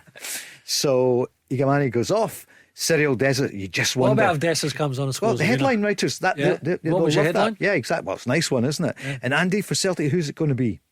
Because there's a winner here, isn't it? There's a winner in normal extra time. 100 minutes have come and gone. Who would it be for Celtic? Yeah. Is it Ida? Ida. I'll go for Ida for a winner. Trying to lead the witness there. It's like pulling teeth. Ida, you won't need to ask Ida twice. If he gets a chance, he will take his goal. Dessers. If it goes to penalties, were you a penalty taker? Would you put your hand up? Yes. Yeah, when I got older. Well, when you retired, back into my career when I was younger, I kind of understood my place. There was more people putting their hands up for penalty shootouts. I loved penalties. Did you? I know. I missed a couple in my time, but I loved that 1v1 contest with the keeper. Scored most of them, Andy. There's a yellow for Dessers. He's only on. Oh my goodness. I need to see this one back. Dessers gets the yellow card within 60, 70 seconds. He has clattered Carter Vickers. So gets under control, plays it away. Catches him on the ankle. Yeah, that's a yellow. Isn't it? Yeah. So it's going to be a free kick to Celtic. 3 minutes left of the first period of extra time. Some of the pace has just gone out of the game a little bit in the last couple of minutes. Yeah, understandably. Yeah. And I still think you either get a mistake or a moment of magic from someone to decide this game. Failing that, we're going to the penalty kicks. Yep.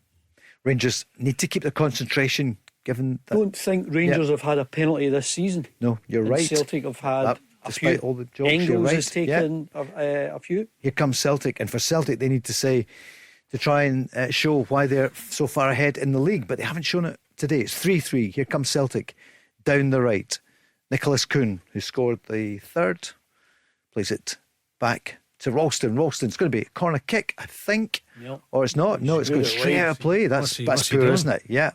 There's Brendan Rodgers whistling something to. Please don't do that again. Yeah. Please get it in the box. Man City 1-up on Man United. That's the latest scoreline there in the Manchester derby. Here in the Old Firm derby, Glasgow derby. Is that Diamondi down? Maybe no surprise. Just a bit of cramp there. Yeah. He's put in a shift. I know he's Andy's selection for Rangers' best player. He's very much been box to box. They don't have any more options, and he's just pulled up with a bit of cramp there. And by the way, cramp is horrible because it doesn't leave. You've still got 15 minutes. You get rid of it. You get rid of it. You go again 5 minutes later. Not good. 2 minutes he's saying till we get to the first because they must be. And I know I hear and respect what Craig said. Rangers were in a real battle just 2.5 days ago. So, right, here we go. It's Czerny who's had a much better second look at half. That, and another long ball, and Dessers is allowed to control it with his foot, so you've not got anyone in Celtic going to attack it. Again is another surprise. Throw-in is taken, but Rangers trying to break forward, but it's another poor pass. Was that Callum McGregor in that time? So it's picked up by, is it Diamondi there? Plays it out to the left. He is out to left to Hadji. Hadji tries to fire it in, but it comes off Tony Ralston, but it falls for Rangers. For Ridvan Yilmaz, who came on as a sub. Yeah, he's got a bit of energy, and they're just trying to get balls into the box here to. Carter Vickers, it clears it, but it's going to be a throw into Rangers. So there's 45 seconds left in the first period, 3-3, and we had late goals in the first half. We had late goals in the second half. Is there going to be one here before the interval? We do have one more option. Rangers must have made just the 4 changes. Conor Barron maybe there, but they will use that. Yeah. So it's going to be a throw in. This could be the last few seconds. 24 seconds left of this first period. Vaclav Czerny, he's on loan from Wolfsburg, isn't he? And he played so well on Thursday night, playing well now for Rangers. Czerny coming forward, threads it through, trying to find Danilo, who scored the equaliser with 2 minutes remaining of normal time. So it's Celtic trying to take its Hatate. It's going to be, I think that's the 15 minutes have come and gone. I would think. Looks like it. Oh no, they're adding on 1 minute. Don't know where they found that, but here we go. Diamande just limping everywhere, isn't he? He's desperate for a breather. He's going to get it in a I moment wonder or two, if he'll I think. stay on. No chance, he's gone. James Forrest, he's got fresh legs. He's got a bit of an engine. Could he be the match winner? Record of doing great things for Celtic in cup semi-finals and finals. He scored in the semi-final for Ange Postecoglou in his first season, which against St Johnstone, Celtic had been struggling, and he changed it when he came on. But it's Rangers now coming forward, but the ball falls straight back to Schmeichel. Schmeichel, he's not going to launch it upfield. We know that. He'll play a short pass to Liam Scales. Scales to Cameron Carter-Vickers. Vickers back to Scales. Walking pace just now. Scales forward to Ida, who's come deep, but he's lost the ball. It's Rangers now coming forward, but it's coming all the way back to Celtic's Kasper Schmeichel. It's not the Celtic we normally see, Andy. There's something not ticking the way normally they you credit the opposition. I think Rangers have been terrific, but very short break. Still all to play for. 3-3. This is the Go Radio Football Show. Listen live weeknights from 5 on Go. Let's go. Go Radio Football Show. We're into the second period of extra time as Conor Barron is about to come on for Rangers, and so too is Kieran Dowell. And limping off there for Rangers, Diamande. Yep, I think so. And Czerny, yeah. So, and for Celtic, James Forrest warmed up. Forrest coming on. Yep. Forrest has always got energy, drive. If you get the ball to him, taking on Ridvan Yilmaz. Who's he on for, Andy? So did you see it? I'll tell you in a second or two, as we've just kicked off. So Celtic 3, Rangers 3. I think he's on for Coon. Right. Nicholas Coon, who scored the third. Right, here we go. More goals. Is it going to happen in the 120 minutes? I hope so, yes. Yeah, well, yes. There's a few players, 3 for Rangers, 2 for Celtic on yellow cards. We don't want to see players sent off, but again, there's a few that are walking that tightrope, Paul. And tired legs, that can be a problem, isn't it? Your timing goes out just by a centimetre, a millimetre. I think it's going to penalties. Think so? Right, okay. That'll be good. Well, that's what Barry said on Friday night, and he's obviously spoken with the authorities. And who's the penalty? If it goes to penalty shootout, who are the penalty takers, Andy? Engels, McGregor, Ida, Hatate, Schmeichel. Schmeichel, no? Maybe Maida. Oh, maybe Maida. Remember Hart did that. As Celtic come forward, they are playing left to right as we look from the main stand here on the Premier Sports cameras. And what a game they've got this afternoon. We'll get you Rangers penalty takers if it comes to it. We're seeing Alex Valle. So Rangers got some fresh legs on though, in the shape of Dowell and Conor Barron, who have just come on there at that final break. The next break will be if they're getting ready for the penalties. And Artie Joshi will be on a little bit later, but she is here and she'll be on a little bit after we get the deliberations and the thoughts of Andy Walker and Craig Moore, as if we haven't done enough of them for the last few hours here on the Go Radio Football Show. I think you've been in great form, guys, and you're still doing well. You don't need to be subbed. It's been an extraordinary contest, hasn't it? I mean, really, you'll be talking about this for weeks to come. And the fact that Rangers have competed so well, maybe been unlucky not to win it in the 90 minutes, created so many chances. I think that's been a big talking point, because the first game that they played in at the start of the season, I mean, Celtic were so comfortable beating them 3-0.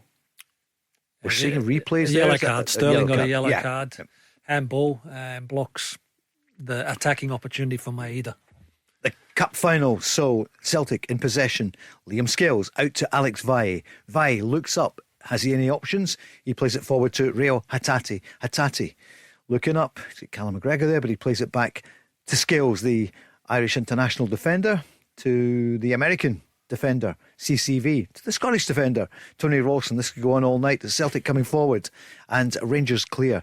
It falls to Nicola Raskin. Raskin tries to play it forward, but it comes off a Celtic boot. So it's Tony Ralston down the right. Ralston looks up. What are the options he's got? He plays it infield to James Forrest, who's come on as a sub. James Forrest, good play by him. Loses 2 players, plays it out to Arnie Engels. Engels back to... I would be feeding Forrest. He's got the energy. And I would take anyone on, just run him to the byline. Anyone who's on that pitch is so tired. Forrest is fresh. Feed the bear, they used to say. John Hughes all those years ago. As Liam Skills comes forward, pace that was too much on it, then it's ended up away. A shot or a cross? Yeah, no, I think it was a cross, but it was a really poor one there from Liam Skills, who did make a difference, Craig, didn't he, for Celtic when he came on? Yeah, no, he did. He come in and certainly didn't make the mistakes that I think Trusty was showing that were there. I mean, Brendan made a clear decision, made that change early doors. What would you be saying to him, Craig? You'd be thinking... It's Raskin you're talking about. Yeah, absolutely. We so need you. Raskin's down just now. With cramp, Raskin, and he's been one of the better players for Rangers this afternoon. You need him. Sit in front of the back four, son. Screen, play things simple.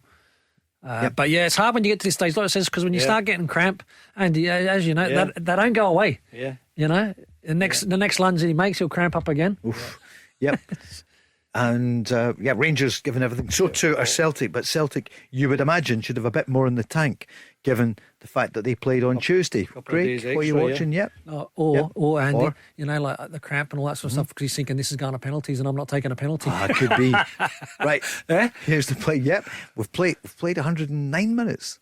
10 minutes to go. 10 minutes to go. As Rangers try to get the break there, but Cameron Carter-Vickers does well, plays it out to the right to Arnie Engels. Engels, forward, long ball, looking for Maida. Thumped away. You haven't played many of those balls, Celtic. You know, the ones that are direct and in behind. Maybe Kyogo in the early stages of the game, but apart from that, very few. So is that just 10 minutes to go? We've played 110. 10 minutes to go in the League Cup final, the Premier Sports Cup final. Who's going to get the glory? And then you'll have the toss of the coin to see which end you're going to be shooting at. I don't know why. You could use both ends. Yeah. Shoot into your own fans, no?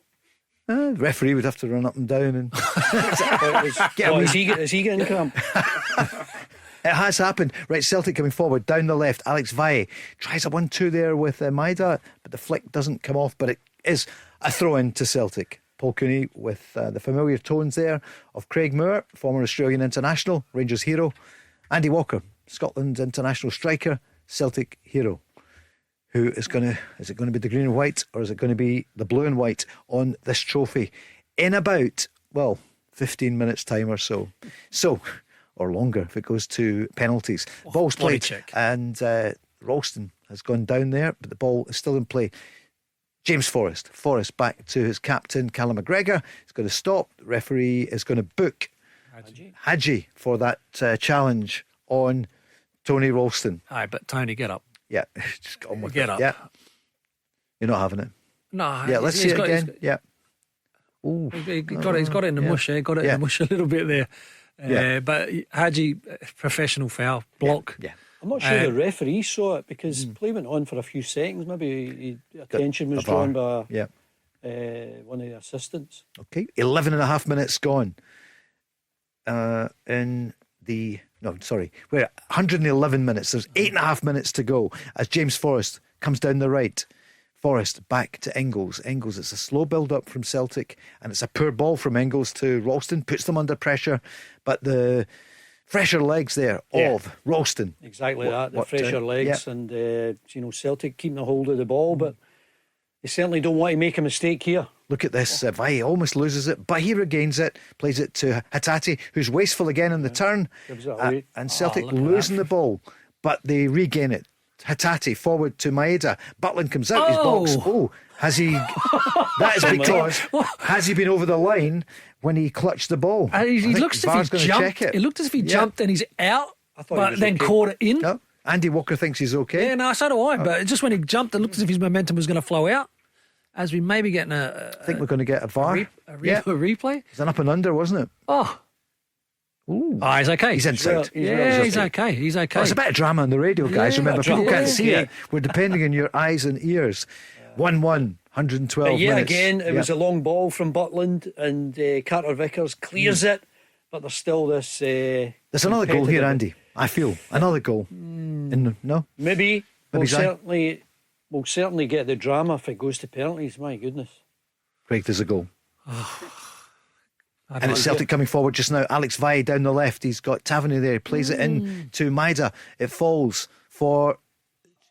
Is James Forrest in there? Adam Ida is in there. It's going to be a throw in to Celtic. 7 minutes remaining before penalties. Rangers need somebody to front screen Adam Eder in the box.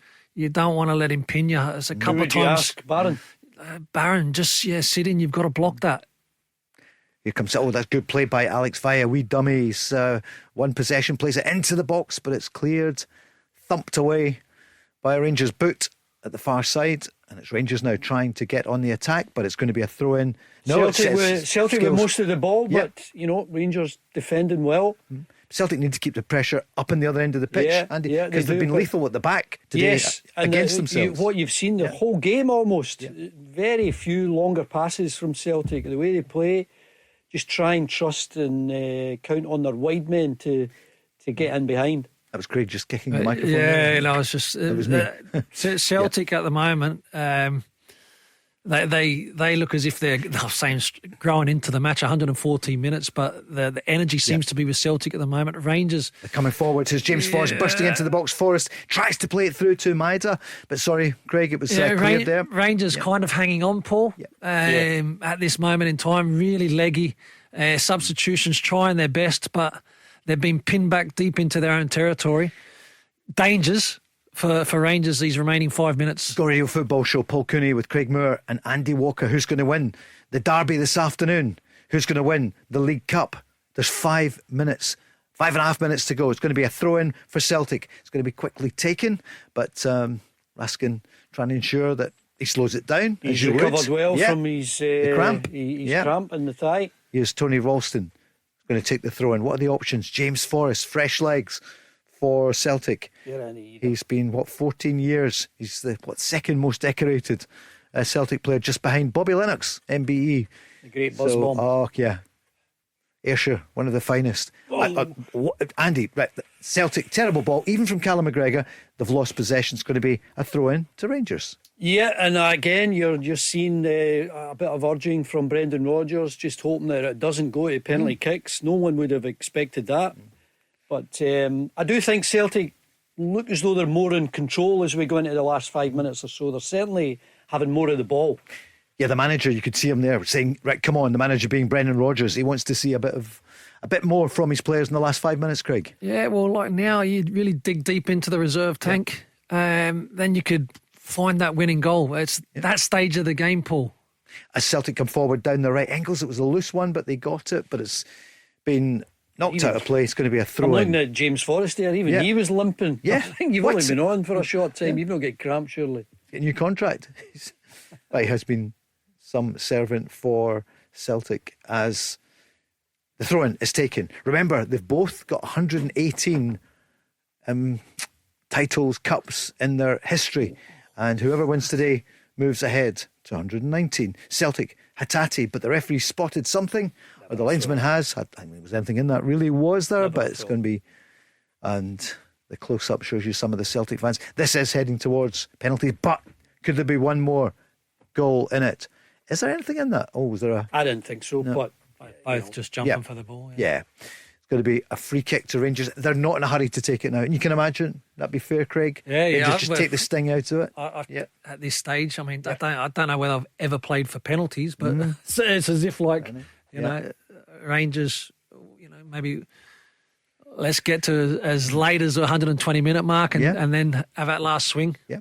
As Rangers come forward on the 117th minute, Raskin comes off of Engels. Andy, how's Engels been?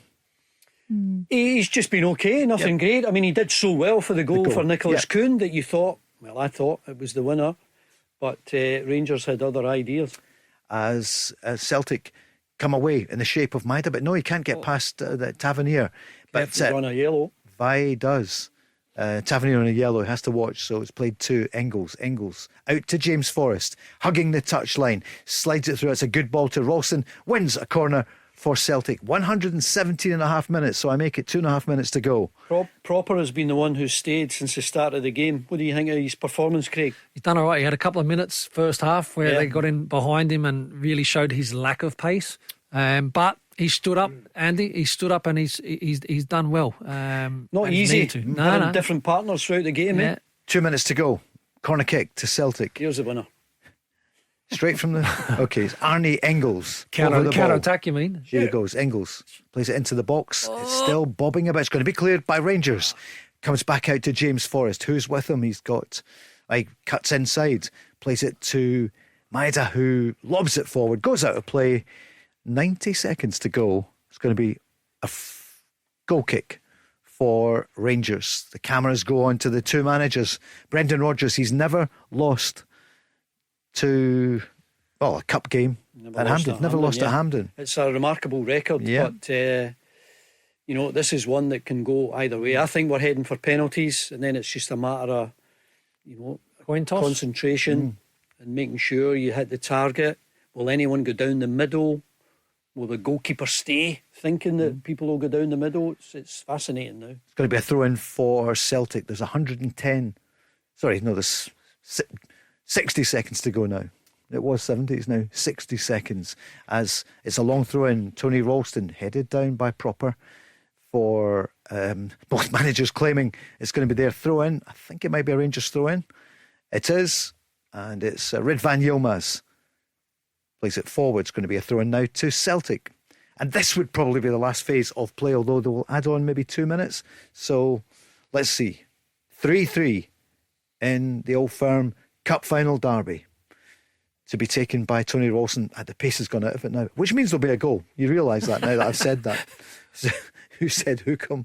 As Engels there. None too clever, but it's Celtic now. Halfway line, throwing some players forward, but they've been cautious as well. They've still got Carter Vickers there. They have this slow build-up, and Ralston plays it all the way back to Kasper Schmeichel. I'd be going long now. Last seconds. See if you can get something in behind. 10 seconds left, plus any injury, Tim. There can't be much. Arnie Engels charges forward. James Forrest wins a throw-in. It's going to be Tony Ralston. 3-3. 120 minutes have come and gone. And how much are they adding? We haven't seen. In fact, they're adding nada. That's it. It's finished. 3-3. An amazing game. Extraordinary drama. Yep. I never could have predicted this. I think it's swung from end to end. And I think a lot of credit goes to Rangers, because I didn't think they had the character or the ability even to compete. So at this stage, I would credit Rangers, but of course it's anyone's game. Yeah, all to play for Rangers. Showed great resilience in this particular match. I mean, who would have thought that they could get this close to Celtic? A couple of weeks ago they were miles off it. Now it goes down to penalty shootout, Paul. It's a bit of a lottery. Would have liked to have seen a normal winner. Yeah. Two big moments in the game. I think where Rangers had a chance to go 2-0 up with a bad decision, 4v1 situation. Yeah. And Engels, at the end of normal time, here we see him, had a great chance, but took a heavy touch. There's the goal. Yep, that was they're just showing them then on Premier Sports. Remember, Artie Joshua will be on later, but let's have the penalties. And then what do the guys think? Who's going to win it? Rangers retaining it, Celtic winning it. Well, I don't think it is a lottery, penalty kicks. You don't? I mean, you practice striking the ball, you practice finding a spot, you practice accuracy. And I know that everyone can miss a penalty, but it's not a lottery. I thought that was a mistake from Schmeichel. That he didn't come for it. He didn't come for it, and it's 3-4 yards out. I mean, I think Engels will take one. I think the captain, McGregor, will take one. I think Adamida will take one. Is he looking around for... Is Ralston going to take one? Okay, we'll tell you. We're taking a quick break. You'll miss nothing. This is the Go Radio Football Show. Listen live, weeknights from 5 on Go. Let's go! Referee John Beaton calls the two captains together. Is it going to be at the Rangers end or the Celtic end? Mount Florida or Kings Park? 3-3 after the 90 minutes, 3-3 after 120 minutes. So he's explaining heads or tails, who's going to call it, and he is pointing towards the Rangers end. The penalties will be taken. This is for who takes them first or second. Does that make any difference? Oh, right, okay, well done, Andy. You'd think you'd played the game at the highest level. So we're going to find out in a moment or two. The two captains, just a brief handshake there. Schmeichel is there, Butland is there, two big names in English football, big names in Scottish football now as well. So it's going all the way. I can't imagine anyone will have left early. They'll all be there as we move into the evening after 6:10. 3-3. It was the classic moments, weren't there, when Nicholas Coon scored. It looked like being the winner in the 87th minute. Yeah, it did. Yeah, it did. It was the first attack, Paul. Yeah. The Rangers from kickoff. Yep. Czerny knocks in across. Danilo gets on the end of it. Yeah, Celtic could have dealt better, but reaction was straight away. 60 seconds. Danilo's header 3-3. I've done the stats before, and whoever takes the first penalty Wins. Are, well, not Well wins done. every time, Yeah. but are big Higher. favourites. Yeah, Is that right? Especially if you score the first If goal. you score the first one. And who's first, Andy? Who's first up here? Just waiting I think to it's see. Rangers. Is it Rangers? Because Tavernier's out of the pack there. Okay. Yeah. James Tavernier, who has scored so many goals for Rangers, he's well into the 100 club. So many assists as well. Kasper Schmeichel says, "Let me see the ball, mate," and he does. So he's just having a I wouldn't be giving him a ball. give nothing away. So it's at the Rangers end. His record is good, Tavernier. I mean, I know he's missed Yeah. a few penalties, but he's the captain. He scored a lot of penalties, and you've seen him hit them to the goalkeeper's right. You've seen him going down the middle. You've seen him on the other side. What will he do here? So Rangers. what will James he do? Tavernier is about to step I think up. he'll go to his left, the keeper's right. Okay. They go There he down is. the middle. Okay, Rangers captain just stands, looks at the ball. It's not a big run up he's going to do. Here he comes forward, shoots, scores. Great pen. So, first one to Rangers. Very good penalty for Tavernier. A lot of experience at penalties, as we know. Away to Schmeichel's right, but he's whipped it at real pace. It's a pace that actually doesn't give Schmeichel the chance. And it hits the side net in first. It's a terrific penalty. Who's first up for Celtic? It's got to be Engels. He has shown this season that he's very capable from the spot. Oof. But Adam Ida, which is fair enough, he's your striker. You want to see strikers taking penalties in a penalty shootout, Paul. Of course. Andy? And you want your best penalty taker to take it first. So Here's Adam Ida, the man signed from Norwich, £8 million in the summer on loan, scored the winner in the cup final last season. Here he comes, bit of a run up, comes forward, shoots and scores. To Great the pen. right, puts the keeper the wrong way. yeah, Andy? great pen, Yeah. really good. He put it. I mean, you see everybody trying to put him off, but he sends Butland the wrong way, and we're level pegging.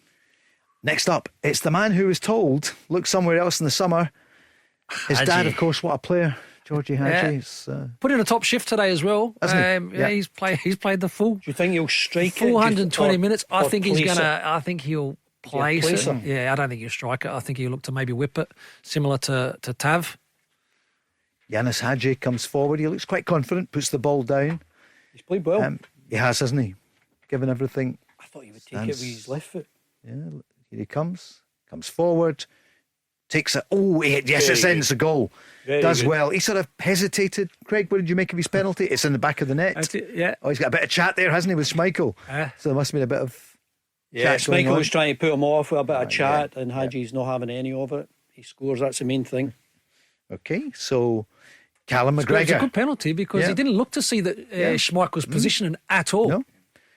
Here's Callum McGregor, Celtic captain, coming forward, who's scored 6 goals. I know this doesn't count as the goals. Looks It nervous, counts towards Andy. the He looks cup. nervous. Why does it not count? It should count. It's a penalty. You're on the field of play. It should count as a goal. Here comes Callum and it's a great scores pen. coolly. Penalty. Brilliant. Andy, keeper went Loved the other it. way. Yep. He put it right into the corner, struck it ever so well. We're seeing high quality penalty kicks here. A lot of pressure. Nobody's looking at the goalkeeper at all. Yep. And McGregor just showing that he wants a wee bit more He's saying support. to the Celtic fans from the Celtic there at the other fans. end. Remember, this is at the Rangers end, so it's going to be Danilo, who came on, and almost his first touch was a header, which got Rangers that third goal in the equaliser. So 3-3 after extra time, 2-2 in the penalties. Rangers taking the first of each phase of the penalties. So here he is, Danilo, injured for so much of the season. He's taking quite a run. Here he comes forward, shoots and scores. That's penalty. cool, wasn't it? Yeah, that's a very good penalty. He's got the old South American, the stutter, the right. run up, back across himself, whips it. I always felt as if that was a better way to go, Andy, in terms of penalties. I'm really enjoying the quality of the penalties. I mean, they are top class. We've seen 5 so far. We've now got Engels. I expect him to score as well. Engels, the £12 million player, signed in the summer. Engels comes forward up against Jack Butland. So Engels, Normally, Engels scores his no problem. But he's not been playing regularly. Okay. Is his confidence? Yeah. Let's see. But big player, they normally come up with the goods. Here he comes.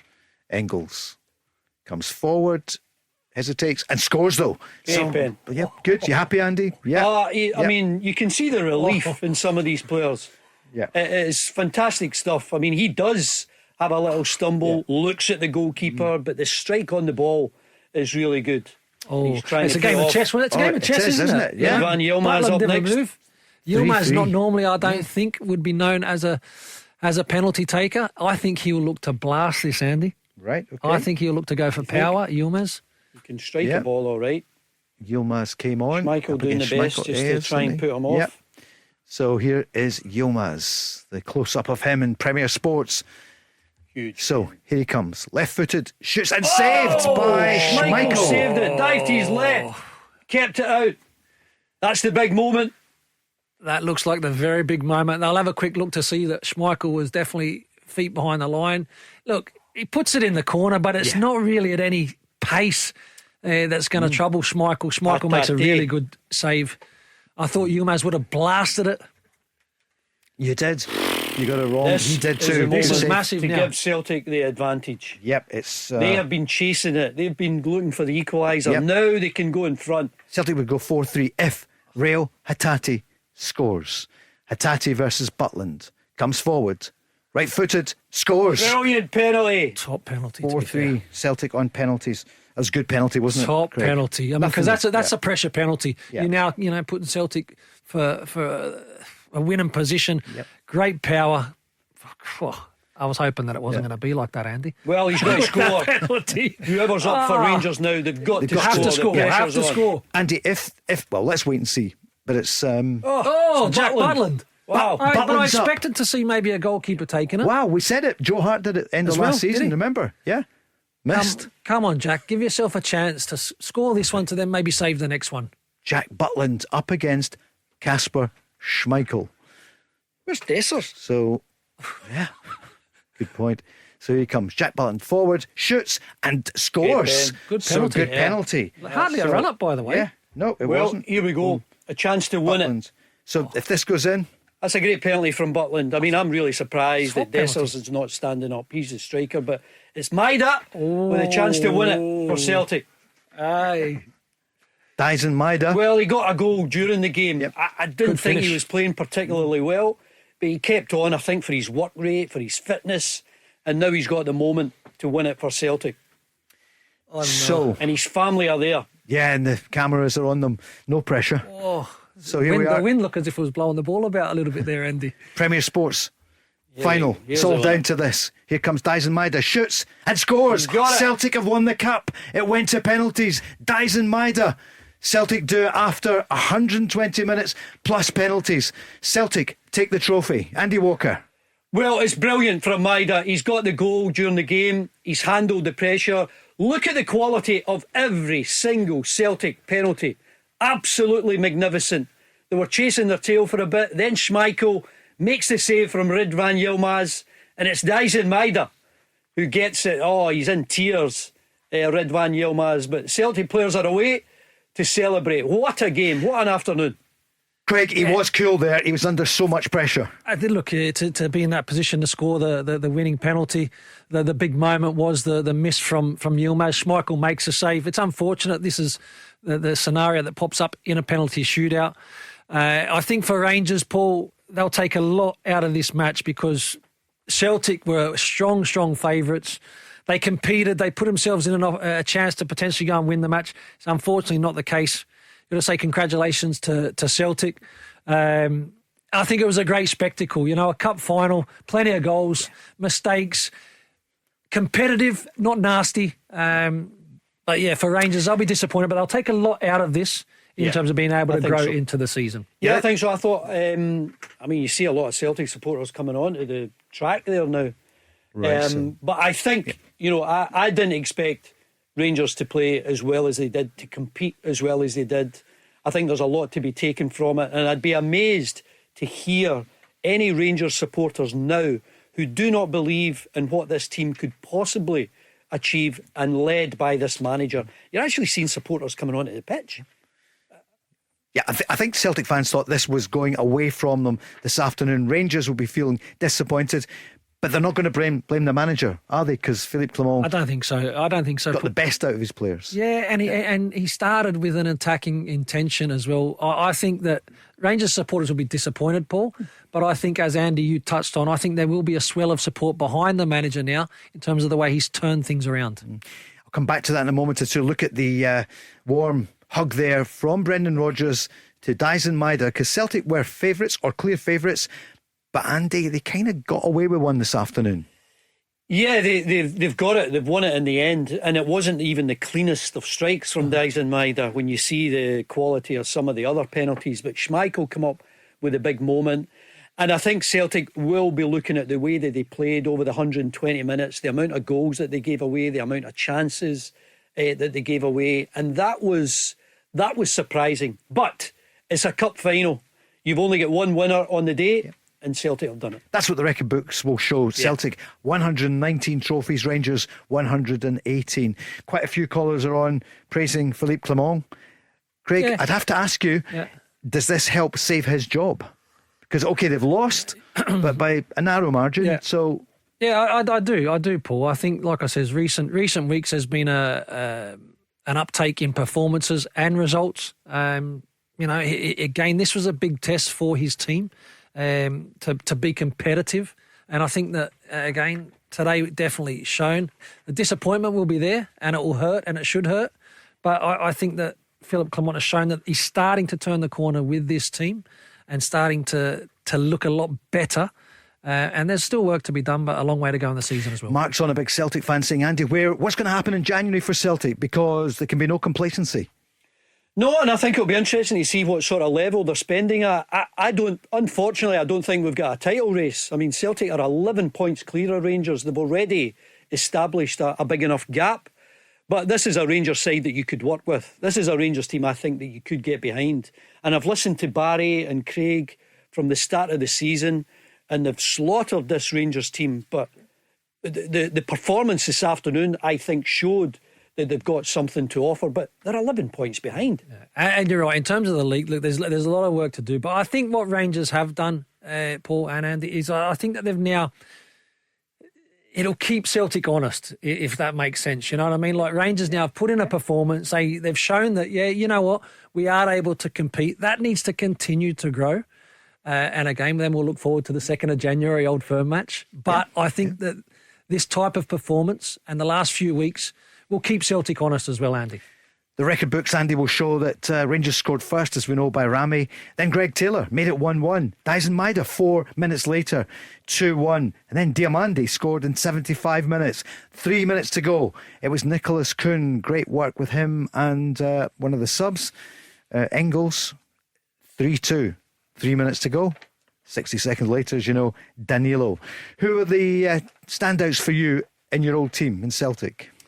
I think when you look at, I was surprised that the fact that they didn't control the game for long periods. But Maeda, just with his perseverance, I don't think he played all that well, but he got that vital goal.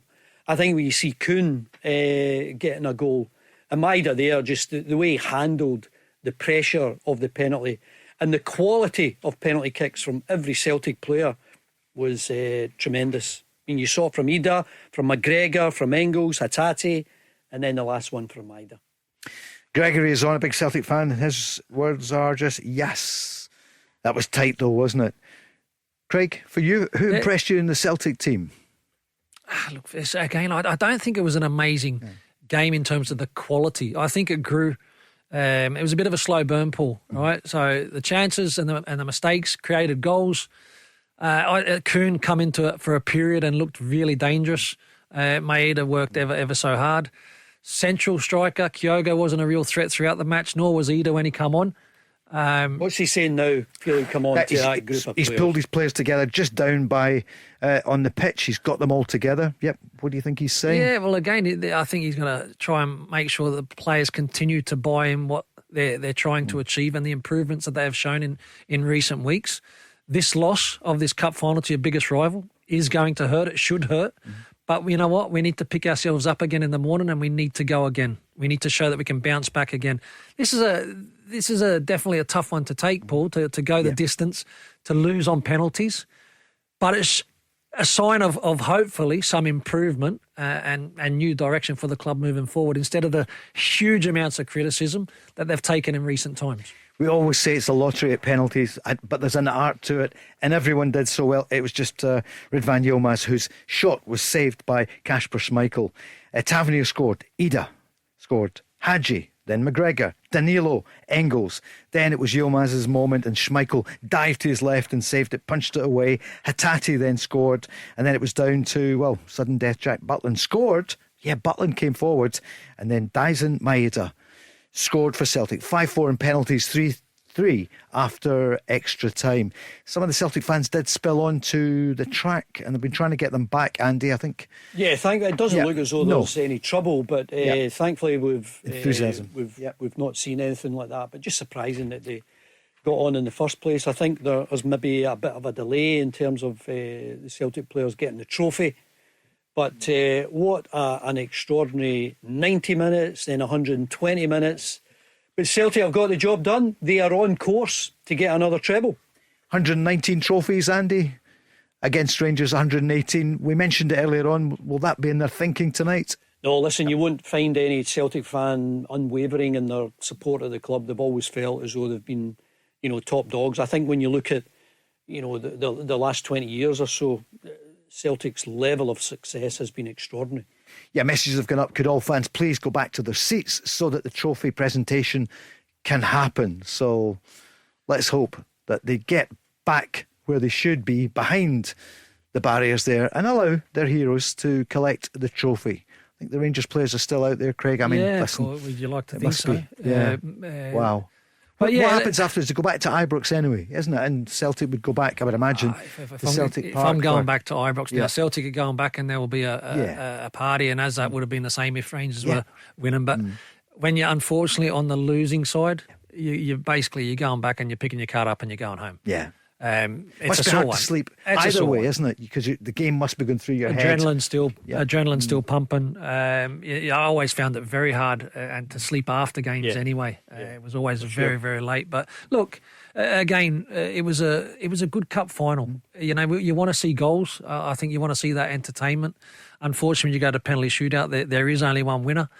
It could have been a big moment for Dessers if he involved himself. Yeah. So people will ask that question, Paul. They will ask that question. But we understand, in terms of his confidence. But these are the kind of moments that maybe can swing in a positive way. Bygones are bygones now. There were some big moments in the game. The potential penalty that you felt, Andy, in terms of Scales grabbing at Ciani. Yeah. And there was a massive, massive chance at 1-0 for Rangers when Igamani, Paul, made the wrong decision. He went to the right when they had a 4v1, when he should have come to the left, and he had Diamande and Cherney inside. Was there a penalty claim? Maybe you felt that... Well, I felt, I know what the law is. If your foot is on the line, you're deemed to be inside the box. I thought quite clearly when the tug of the jersey was made by Liam Scales that his foot, Cherney's foot, was on the line. So I thought it was going to be a penalty. He gave the free kick, but he gave it outside the box, and that is something that VAR would look at. Craig, you felt it was just outside. Again, it looked as if he was outside. Then he was at some stage on the line. The referee seen it as a foul because he stopped it. He gave a free kick. He booked Scales, and you can only assume that VAR did look at it, Andy, as you say. Artie Joshi will be up soon. I'm afraid the trophy presentation hasn't happened yet, so they're still trying to get the supporters back into that that's a Celtic end, isn't it? It's a great moment for everyone, and people have got things to do, places to go, but Bernardo's the one who's speaking to the TV at the moment, but it's a great moment for all these Celtic players. Guys, thanks for joining us this afternoon. Yeah, what drama. Drama. I would have loved a better finish, Paul, but congratulations to Celtic. It was a long day, long afternoon, and everyone gave it their absolute all. As the trophy comes forward now, it looks as though it's going to happen. I'm just checking. I know quite a few of our listeners want to hear Artie. We all do. I'll be listening on the way home as the trophy is there. And we did ask half an hour ago, is it going to be the blue and white, the green and white, the green and white? that's on. What do you call those things again? Ribbons. Ribbons. That's it. The ribbons. Honestly, the ribbons are there as Rangers come forward. James Tavernier, first of all, for the runners-up medals. Neil, the CEO, is handing them out. There's Jack Butland, who took his penalty well, didn't he? And that took a bit of bottle. Yeah, good penalty. Short run up. The only penalty was the one that was missed. We saw 10, and it was Ridvan Yilmaz. But maybe credit to Kasper Schmeichel. He was trying to put everyone off, but there's Yilmaz now getting his medal. But tough day for him, and a tough few days to recover. There they are, Liam Balogun picking up his, who the Rangers fans love him. He gives everything. Came off earlier. There's Robin Propper. There is Igaman becoming a favourite. Dijon Sterling. And then why didn't Dessers take a penalty? Is that unfair? Just when we had our list of who would take them. I know why. I remember Mikey Moles, who was unbelievable. Mikey Moles never took penalties. Saw him in Glasgow last week. He was in town. Yeah. Dessers is not necessarily the fans' favourite. No, honestly, I think it's a good question. I mean, you get Ridvan Yilmaz taking a penalty, but Danilo, it's your job to be in front of goal, and you've got Jack Butland taking a penalty. I'm just surprised Dessers didn't put himself forward for one. There's John Beaton and his assistants picking it up. There's Mr. McClellan there, who's the chairman of the SPFL, isn't he? He is indeed. Had a great career. Of course, he was the boss of the Telegraph for many, many years, Andy. A titan in media as Celtic line up. They do it in the pitch now, as you know. Remember, they used to go up and you'd get it from the stand. Special moment. That was better. It was, wasn't it? Yeah, much better. They still do that in the Scottish Cup final. Anyway, Celtic win the Scottish League Cup 2024. 119 trophies for Celtic, the most decorated club now in the country. Rangers 118 as they come forward now for the presentation. Yeah, the Scottish Cup can go anyone. I mean, obviously Celtic will be the favourites, but I think Celtic are looking strong in the league. They've already built up a healthy advantage over Aberdeen and Rangers. I can't see them throwing it away. As Carter Vickers comes, I take it Callum McGregor will be last as captain. There's Tony Ralston, Greg Taylor about to get it, and he gave away the ball early on. You had him booked. And then he scored the equaliser. That's why I don't commentate. No, but that's football as well, Paul. Yep, I know. How quickly things can change. Maida as well. We thought he would come off, but then he scored for Celtic. Liam Scales did well, Andy, didn't he? Yeah, he did. He came on, and it's a big talking point for everyone at Celtic. The amount of chances and things that they gave away. Callum McGregor and the manager Brendan Rodgers having a little laugh with one another as all the players get their medals. Yep. Why do they always cover their mouths on television when they speak? Are they always saying something wrong? You wonder. Yeah. Like, you know what I mean? It's just like... Well, people will pick up on any swear word now. Elsewhere, I'll tell you, Man United won the derby. 2 late goals. They beat City 2-1. What's happening with Unbelievable. City? Just watching Callum McGregor is telling the players that are not playing to come on. He's a great captain, isn't he? Yes. He's getting them on. There's Brendan Rodgers going. I mean, he was looking at Luke McCowan and Stephen Welsh, who weren't stripped today, but he wanted them to be part of the team photograph that will be taken in a couple of minutes. Yep, as Callum McGregor comes forward, gets another trophy for him awaits in a few seconds as they come forward. The Premier Sports MD is there. So Callum McGregor, he hasn't had it in his hands there for 2 years. Rangers did it last year. It's Celtic this year. They raise it aloft. Celtic win the Scottish League Cup, the Premier Sports Cup. Andy Walker, final word. Yeah, just tremendous drama the whole day, and Celtic held their nerve. They got it done. They scored 5 brilliant penalties. They scored 3 goals in the 120 minutes. It was a tremendous contest, but Celtic know how to get the job done. They weren't at their best, but to get the job done, I think tells you a big story about them. Andy, thank you so much. Craig, thank you too. Thanks, Paul. Thank you, for Paul. the coverage this afternoon and for your insight. I love the way you two know the game so well. Thank you so much. Artie, sorry to keep you waiting there. You're on next. We're back tomorrow night at 5 with Barry Ferguson and Mark Guidi. This is the Go Radio Football Show. Listen live weeknights from 5 on Go. Let's go!